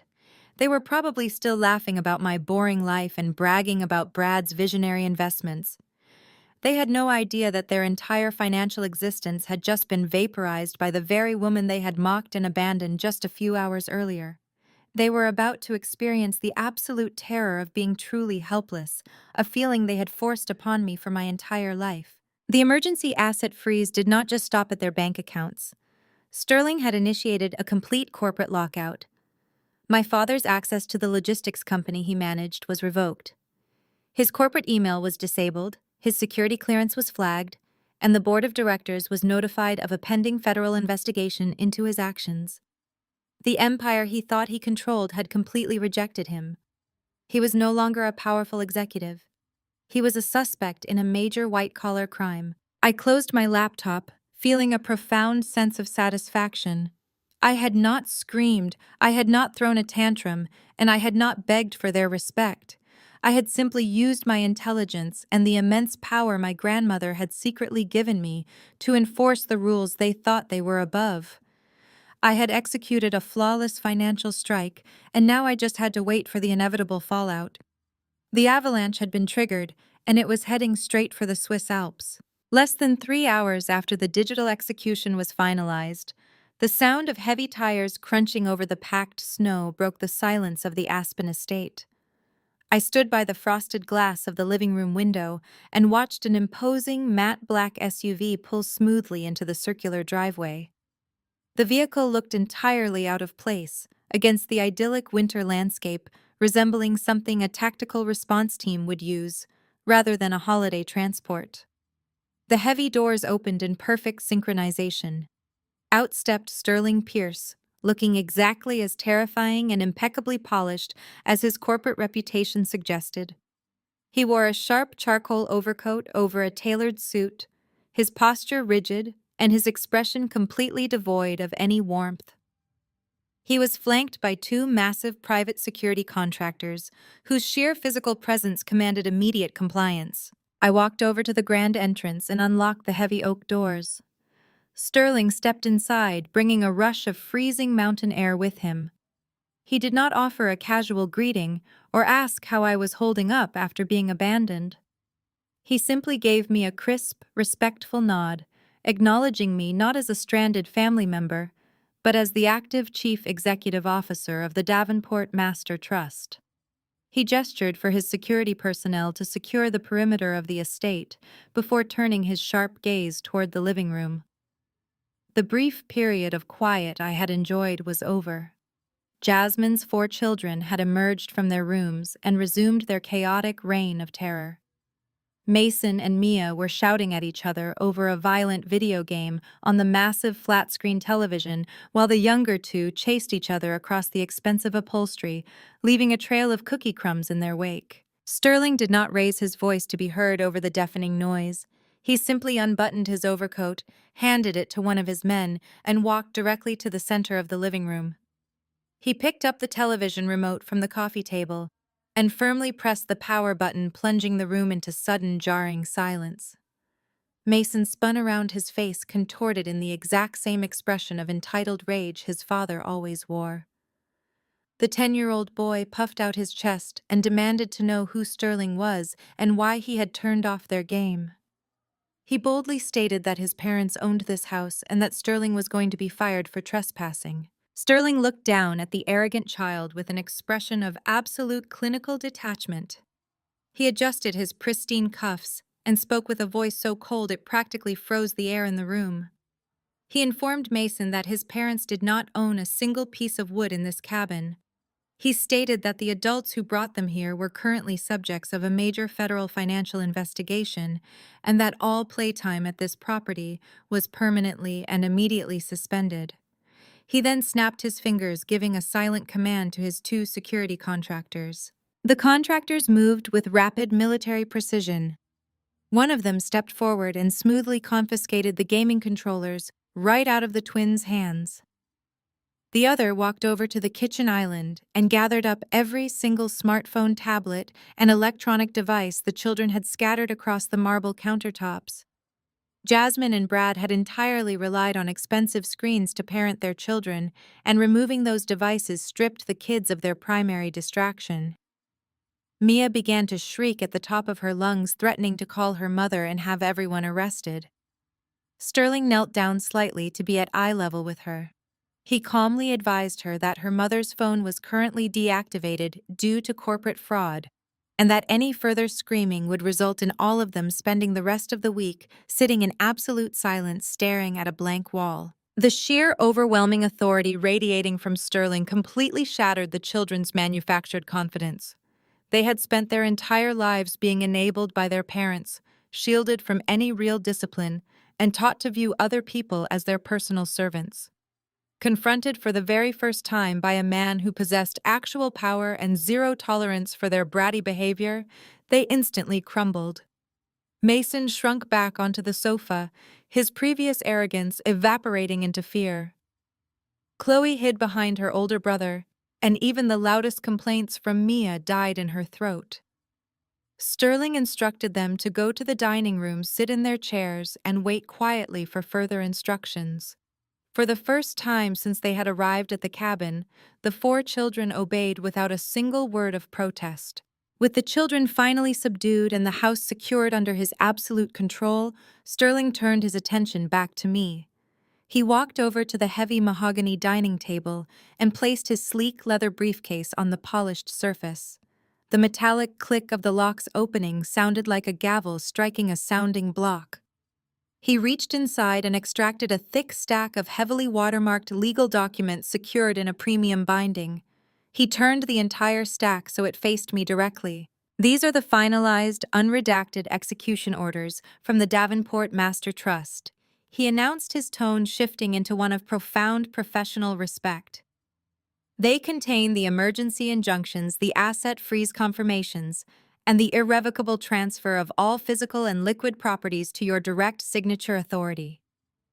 He handed me a heavy silver fountain pen and began to walk me through the paperwork. He explained that my grandmother had already signed the primary declarations 3 years ago, but these specific documents would authorize the immediate physical and professional termination of my family members. Sterling pointed to the first document, stating it was the formal termination of Richard's employment. The moment I signed it, my father would be stripped of his title, his corporate salary, and his access to the logistics company he claimed to run. The second document was a formal eviction notice for the sprawling mansion in Atlanta, requiring Valerie and Richard to vacate the premises within 30 days. The final document was the most devastating. It was a legally binding forfeiture agreement, asserting that Brad and Jasmine had engaged in grand larceny against the trust, permanently severing their access to any future family inheritance. I picked up the pen and felt the heavy, cool metal against my skin. For decades, my family had used their perceived wealth to belittle me. They had used the illusion of money to make me feel small, insignificant, and boring. They had built a towering fortress of lies and expected me to live in the dungeon. I looked down at the legal papers bearing the Davenport corporate seal. I was not just signing eviction notices and termination papers. I was signing the death warrant of their entire fake reality. I pressed the nib of the pen to the thick paper and signed my name on the bottom of each execution order. My signature was firm, steady, and completely undeniable. Sterling gathered the signed documents and placed them carefully back into his briefcase. He gave me another crisp nod, confirming that the legal transfer was now physically binding in the eyes of the law. He informed me that his security team would remain stationed at the property to ensure my safety and to prevent the children from causing any further destruction. The cabin was officially locked down and under my total protection. I stood tall in the center of the quiet living room, holding the ultimate proof of my absolute control. The trap had been flawlessly set and secured in Colorado. Now it was time for the financial bomb to detonate halfway across the world. Halfway across the world, the crisp alpine air of Gstaad, Switzerland, carried the scent of roasted chestnuts and expensive wood smoke. The sky was a brilliant cloudless blue, providing the perfect picturesque backdrop for the snow-capped peaks that surrounded the highly exclusive resort town. Jasmine and Brad were strolling arm in arm down the pristine cobblestone promenade, completely oblivious to the financial execution that had just taken place back in Aspen. They were dressed in immaculate designer winterwear, layered in expensive cashmere and custom-tailored coats, looking exactly like the wealthy global elites they desperately pretended to be. They walked confidently through the heavy polished glass doors of one of the most exclusive luxury watch boutiques in the entire world. The interior of the store was a breathtaking masterpiece of dark mahogany wood, pristine glass display cases, and softly glowing spotlights that perfectly illuminated timepieces worth more than most people's homes. They were immediately greeted by a deeply respectful Swiss clerk wearing a flawlessly tailored suit and spotless white gloves. Brad puffed out his chest, adjusting the collar of his jacket, and demanded to see their most exclusive private collection, acting as if he personally owned the entire building. He boldly stated that he wanted to reward himself for navigating his recent stressful business ventures, and Jasmine chimed in demanding a diamond-encrusted timepiece to show off at the country club galas back in Atlanta. For nearly an hour, they treated the highly trained boutique staff like their own personal servants. Jasmine pointed imperiously to various watches, demanding they be taken out of the secure glass cases so she could model them on her wrist, while Brad loudly bragged to the silent clerks about his fake corporate acquisitions and his massive investment portfolios. They finally settled on two breathtakingly expensive timepieces. One was a heavy platinum chronograph for Brad featuring complex internal mechanisms, and the other was an elegant rose gold watch surrounded by flawless, brilliant cut diamonds for Jasmine. The clerk tallied the total on a discreet, leather-bound digital tablet. The final price came to exactly $50,000. Brad did not even blink at the astronomical number. He offered a smug, patronizing smile and reached into his designer leather wallet. With an exaggerated, arrogant flick of his wrist, he produced a heavy, solid metal black card and dropped it onto the polished glass counter with a loud clink. He told the clerk to wrap the watches quickly because they had a reservation for an exclusive wine tasting that they simply could not miss. The clerk nodded politely, picked up the heavy metal card with his white-gloved hands, and walked quietly over to the payment terminal. Brad wrapped his arm around Jasmine's waist, pulling her close as they admired their new glittering trophies resting on the velvet display pad. They were standing at the absolute peak of their fake mountain, totally consumed by their own manufactured vanity. Then the payment terminal let out a sharp, jarring beep. The Swiss clerk looked down at the digital screen, his professional smile faltering for just a fraction of a second. He looked back up at Brad and politely informed him in a hushed, respectful tone that the transaction had not been authorized by the issuing bank. Brad let out a loud, arrogant laugh, waving his hand dismissively in the air. He confidently stated that it was just an automated fraud alert triggered by his sudden international travel. He commanded the clerk to run the card a second time and told him to push it through forcefully because his accounts had limitless capital. The clerk remained perfectly composed and swiped the heavy metal card through the machine once again. The terminal beeped a second time, displaying the exact same bright red error message. The card was completely frozen. A tiny crack of irritation appeared in Brad's confident facade. He marched up to the counter, snatched the black card back from the clerk's hands, and aggressively pulled out his secondary payment method. It was a platinum corporate expense card, tied directly to my father's logistics company, the very account I had just locked down from Aspen. Brad smugly told the clerk to use this one instead, claiming his primary bank was just being overly cautious with his immense wealth. The clerk swiped the platinum card. The machine beeped instantly. Declined. The blood slowly began to drain from Brad's flushed face. The smugness evaporated, replaced by a sudden, frantic tension. He dug into his wallet and pulled out a third card, a joint, high-limit credit card, registered under Jasmine's name. He shoved it at the clerk, his breathing growing slightly heavier, his movements losing their practiced grace. The clerk swiped it. Another sharp beep echoed through the quiet luxury store. Declined. Every single financial artery tied to the Davenport Master Trust was completely severed. Jasmine, noticing the escalating panic, stepped forward and pulled her smartphone from her designer purse. She quickly opened her mobile banking application, intending to transfer funds directly to cover the purchase. She stared at her screen, and her perfectly manicured hands began to tremble violently. Every single account listed on her dashboard, checking savings and emergency credit lines, displayed a zero available balance, accompanied by bright red text stating the accounts were locked pending a federal fraud investigation. She gasped loudly, the sound catching in her throat as the terrifying reality of their situation began to set in. The store manager, a tall, distinguished man with silver hair, quietly stepped out from the back office, having noticed the repeated payment failures and the growing commotion.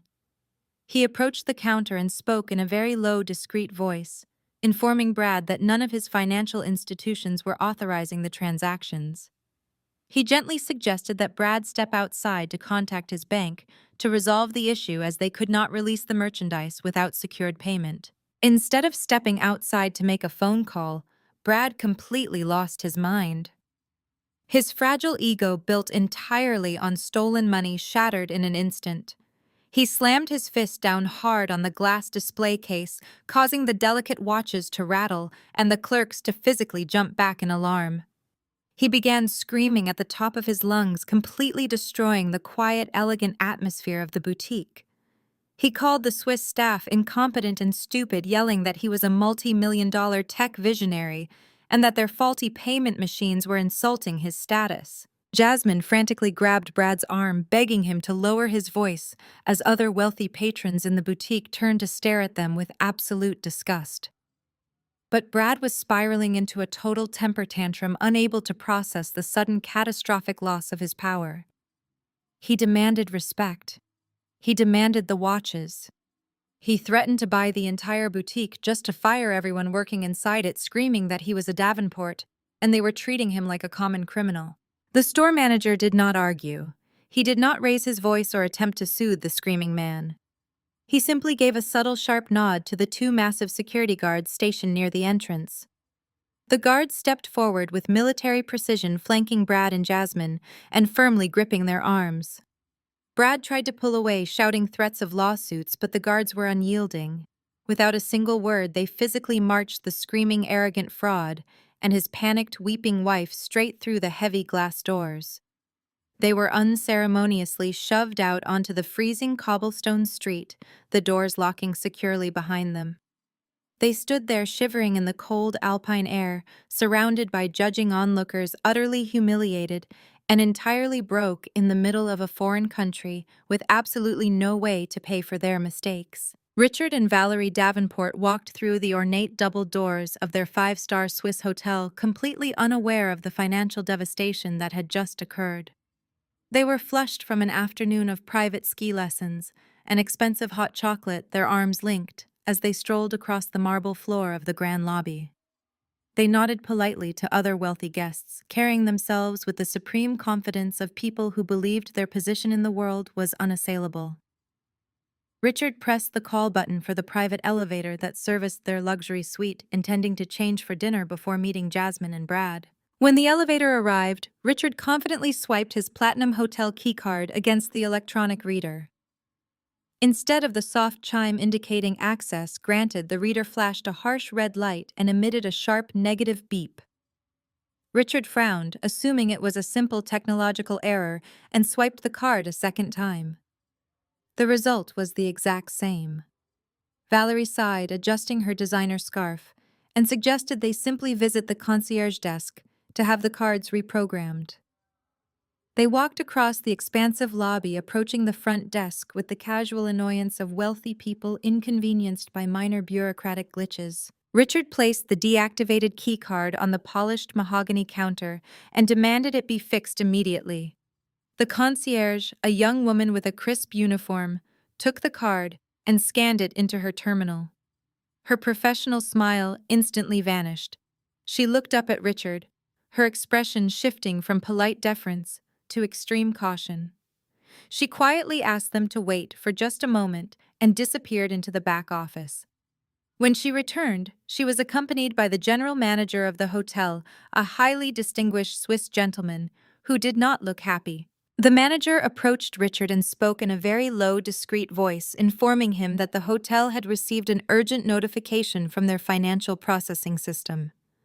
The manager stated that every single credit card on file for the Davenport reservation, including the primary corporate expense account and the secondary personal accounts, had been abruptly and permanently declined. He explained that due to the extreme cost of their accommodations, the hotel required immediate alternative payment for their current balance of $80,000 before they could allow access to the luxury suites. Richard let out a short, arrogant laugh, completely dismissing the manager's concern. He loudly proclaimed that there must be a mistake with the international routing systems, claiming his bank was simply being overly cautious with his massive fortune. He pulled his leather wallet from his jacket and slapped 3 different premium credit cards onto the counter, demanding the manager run them manually to clear the system error. The manager remained perfectly calm and methodically swiped each card through the primary terminal. The first card beeped loudly and flashed a message that made the manager's eyes widen. He swiped the second card. The same message appeared. He swiped the third card, and the result was identical. The manager looked at Richard, his voice losing any trace of hospitality. He informed my father that the cards were not simply declining due to insufficient funds. The terminal was actively displaying a hard freeze code, indicating that the accounts were locked under an active federal fraud investigation. The color instantly drained from Richard's face. The arrogant facade he had maintained for decades cracked in a single second. Valerie gasped, clutching her designer handbag as if it were a life preserver. She began to panic, demanding to know what was happening and insisting that there had to be a mistake. Richard frantically pulled out his phone, attempting to log into his private banking portal, but his credentials had been completely revoked. He was entirely locked out of his own life. Just as Richard was desperately trying to explain the situation to the increasingly impatient hotel manager, the heavy glass doors of the lobby swung open. Jasmine and Brad burst into the hotel looking completely unhinged. Brad was sweating profusely, his face red and his breathing ragged after being physically thrown out of the luxury watch boutique. Jasmine was practically hyperventilating, tears streaming down her face as she clutched Brad's arm. They spotted Richard and Valerie at the front desk and rushed over, creating a massive scene in the middle of the quiet, elegant lobby. Brad began shouting at Richard, demanding to know why his corporate cards were declining and why his personal accounts were showing zero balances. Jasmine was crying hysterically, wailing that they had been humiliated in front of the entire town and that she could not access a single penny of her money. The sheer volume of their panic drew the attention of every single guest and staff member in the vicinity. The Davenport family, the self-proclaimed royalty of Atlanta high society, were actively melting down in the lobby of a Swiss hotel.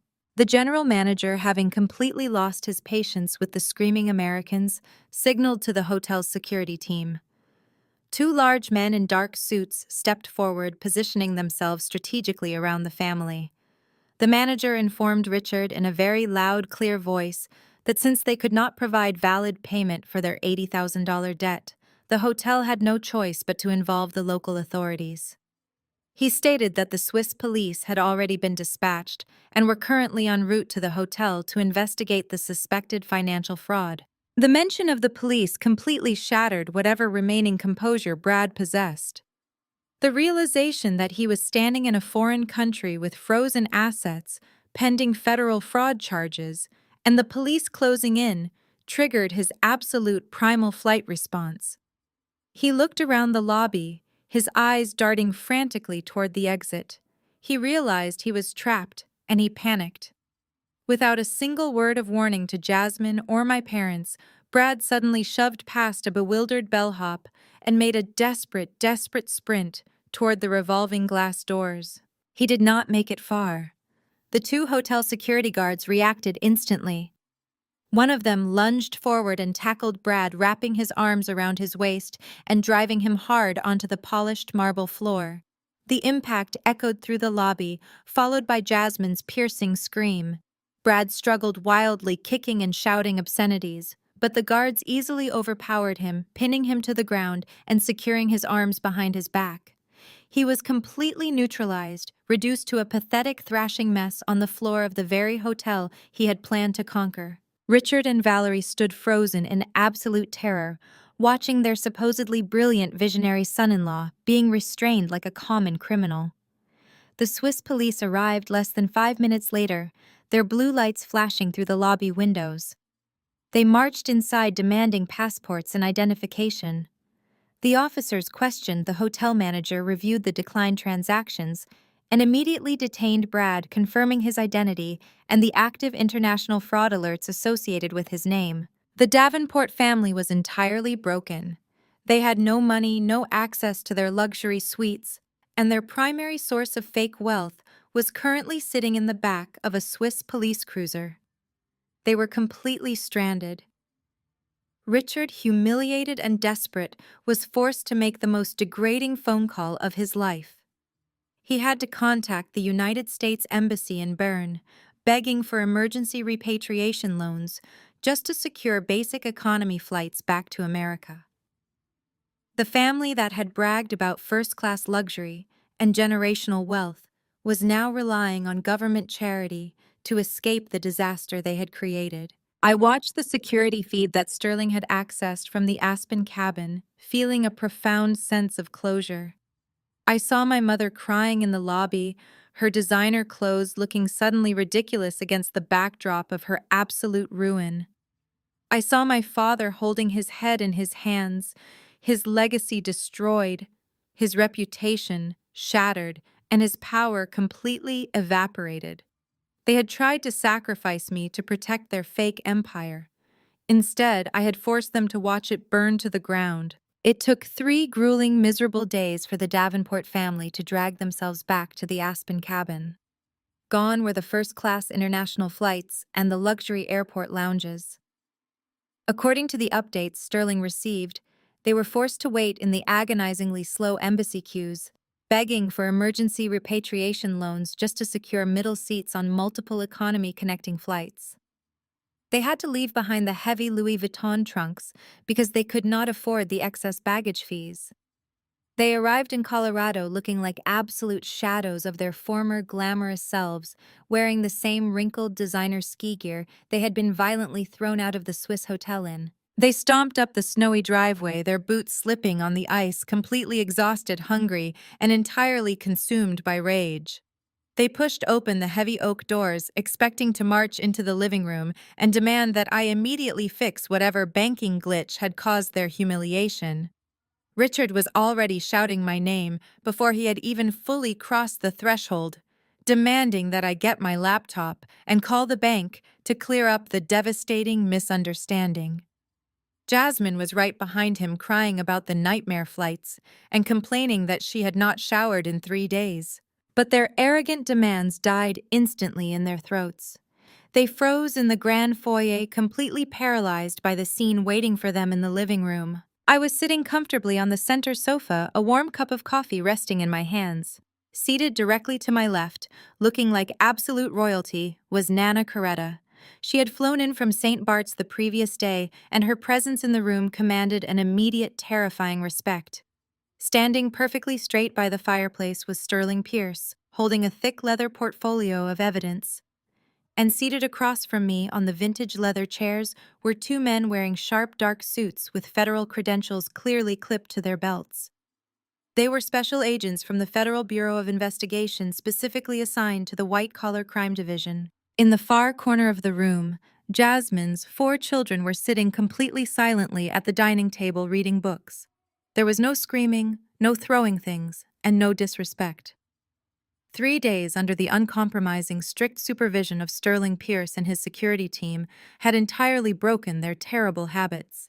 They did not even look up when their parents burst through the door. Valerie dropped her luxury handbag onto the floor, her hands trembling as she took in the sight of the federal agents. Richard stood completely still, his eyes darting from Sterling to Nana Coretta, before finally landing on me.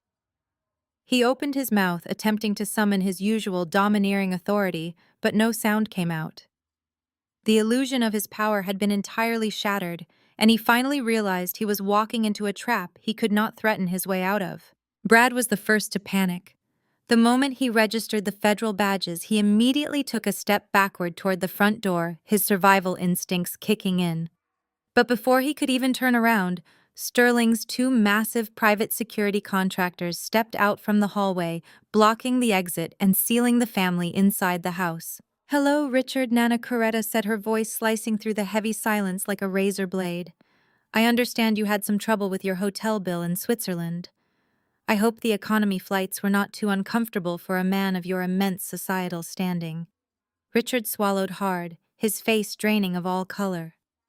"Mother," he stammered, taking a tentative step forward. What is going on here? Why are there federal agents in our house? This is not your house, Richard Nana corrected sharply. It has never been your house.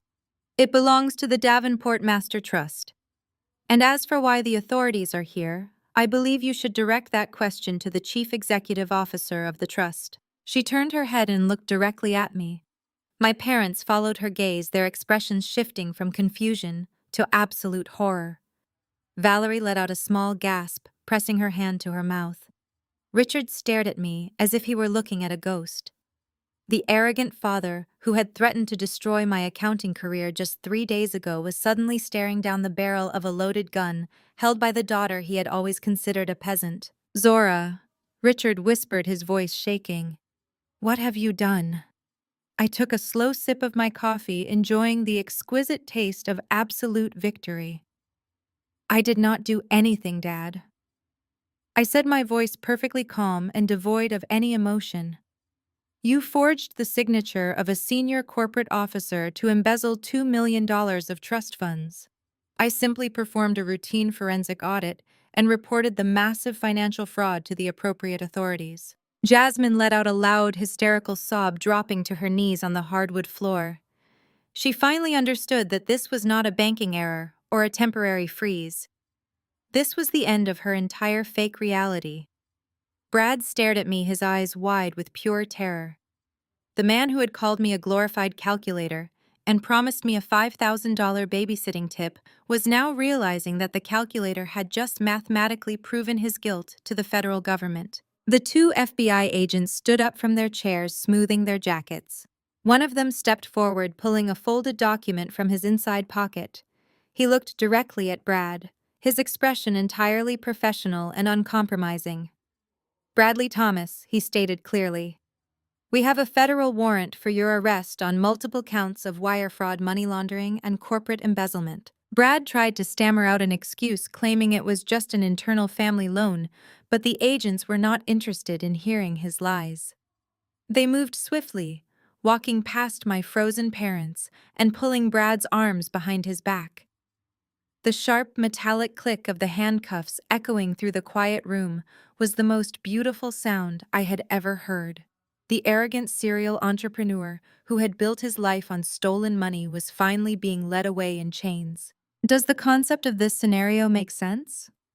Do you have questions about any part of it before I continue to the final section? Brad stumbled as the federal agents marched him toward the grand entryway. His face was pale and slick with sweat. He looked desperately over his shoulder at Jasmine, begging her to call his lawyers to fix this massive misunderstanding. But the agents did not pause for dramatic goodbyes. They read him his Miranda rights in a sharp, professional cadence, pushing him out the heavy oak doors and into the freezing aspen afternoon. Jasmine let out a guttural, devastating scream. The perfectly curated illusion of her high society life was currently sitting in the back of a federal vehicle. She scrambled across the Persian rug, her designer boots slipping on the polished hardwood, and threw herself at my feet. She grabbed the hem of my sweater, sobbing uncontrollably. Zora, please, she wailed, her mascara running down her face in dark streaks. You have to stop this. Tell them it was an internal trust transfer. Tell them you authorized the loan. You are the CEO. You can drop the charges and make this go away. I am your sister. You cannot let the father of my children go to federal prison. I looked down at the golden child of the Davenport family. For 32 years, I had watched my parents shower her with affection, praise, and unearned wealth while treating me like an invisible burden. I reached down and firmly detached her manicured hands from my clothing.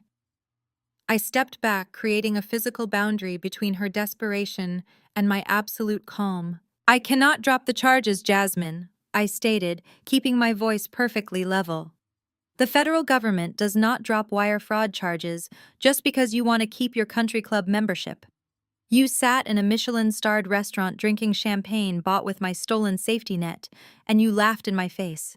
You called me a boring spinster. You told me to clean your mess. You built your entire marriage on a foundation of theft, and now the bill is due. Jasmine collapsed onto the floor, weeping into her hands. Seeing his golden child completely broken, Richard finally snapped out of his paralyzed state. He turned away from me and rushed toward the velvet armchair where Nana Coretta was sitting in absolute silent judgment. He dropped to his knees beside her chair, his pride entirely abandoning him. "Mother, please!" Richard begged, his voice trembling with terror. "You have to call Sterling off. We made a terrible mistake. I admit that. I was desperate to protect the family name. I was trying to save our reputation in Atlanta. If you let Zora do this, we will lose everything. The scandal will destroy the Davenport legacy. You cannot let her evict us. Where will Valerie and I go?" Nana Coretta looked down at her son with an expression of pure, unadulterated disgust. She did not yell. She did not raise her voice. The quietness of her fury was far more terrifying than any shouting match. "You destroyed the Davenport legacy the moment you forged your daughter's signature to fund a mediocre white con artist," she said, her words slicing through his pathetic excuses like a scalpel. "You stole from a protected trust fund that I built with my own blood, sweat, and tears. You thought you could sacrifice Zora's future to preserve your fake social standing. You are an absolute disgrace to everything I worked for." Valerie began to hyperventilate, clutching her chest as the reality of their situation fully materialized. "But the house in Buckhead," she gasped. "All of our friends are there. Our entire life is there. You cannot just throw us out onto the street." Nana turned her sharp gaze to my mother. "You do not have a house in Buckhead, Valerie? You have been living in my house rent-free for 30 years, and as of this morning your lease is permanently terminated. Sterling has already served the formal eviction notices to the local authorities in Georgia. You have exactly 30 days to clear your personal belongings out of my property. I suggest you start looking for a very modest apartment because you no longer have access to a single penny of Davenport money." The finality of Nana's verdict completely crushed them. Richard buried his face in his hands, weeping quietly. Valerie stared blankly at the wall, her entire identity as a wealthy Atlanta socialite stripped away in an instant. They had absolutely nothing left. I picked up my warm cup of coffee, took one final sip, and set it down on the glass table. The satisfying click of the ceramic echoed through the quiet room. I walked over to the coat rack and pulled my tailored winter coat over my shoulders. I buttoned it slowly, savoring the heavy silence that had fallen over the people who had terrorized me for my entire life. I turned to face my parents and my sister, delivering my final words to them. "You wanted a glorified calculator to balance your books," I said, my voice ringing with total authority. "You wanted a passive, boring daughter who would just shut her mouth and serve your needs. But you forgot one crucial detail. Accountants know exactly where every single penny is buried. You treated me like a peasant while I secretly owned the castle, and now you get to live with the exact life you earned." I picked up my purse and slung it over my shoulder. I looked at Nana Coretta, who offered me a fiercely proud smile and a subtle nod of approval. Sterling stood by the fireplace holding the signed execution orders, projecting absolute corporate dominance. "Oh, and by the way," I added, pausing just before the grand entryway, "since you successfully ruined my original vacation plans, Nana was generous enough to upgrade my itinerary. I have a first-class ticket waiting for me at the private airstrip. I am going to Hawaii for a full month, fully funded. Feel free to clean up the hot chocolate stains on the rug before the security team escorts you off the premises." I turned my back on them and pushed open the heavy oak doors. I stepped out into the crisp, freezing mountain air, taking a deep, refreshing breath. The sky above Aspen was a brilliant, piercing blue. Behind me, my family's fake empire was burning to the ground, reduced to absolutely nothing but ashes and regret. I walked down the snowy driveway toward the waiting luxury vehicle, feeling completely, entirely, and wonderfully free. Family is not an excuse to be abused, and sometimes the greatest gift you can give terrible people is a devastating lesson in accountability.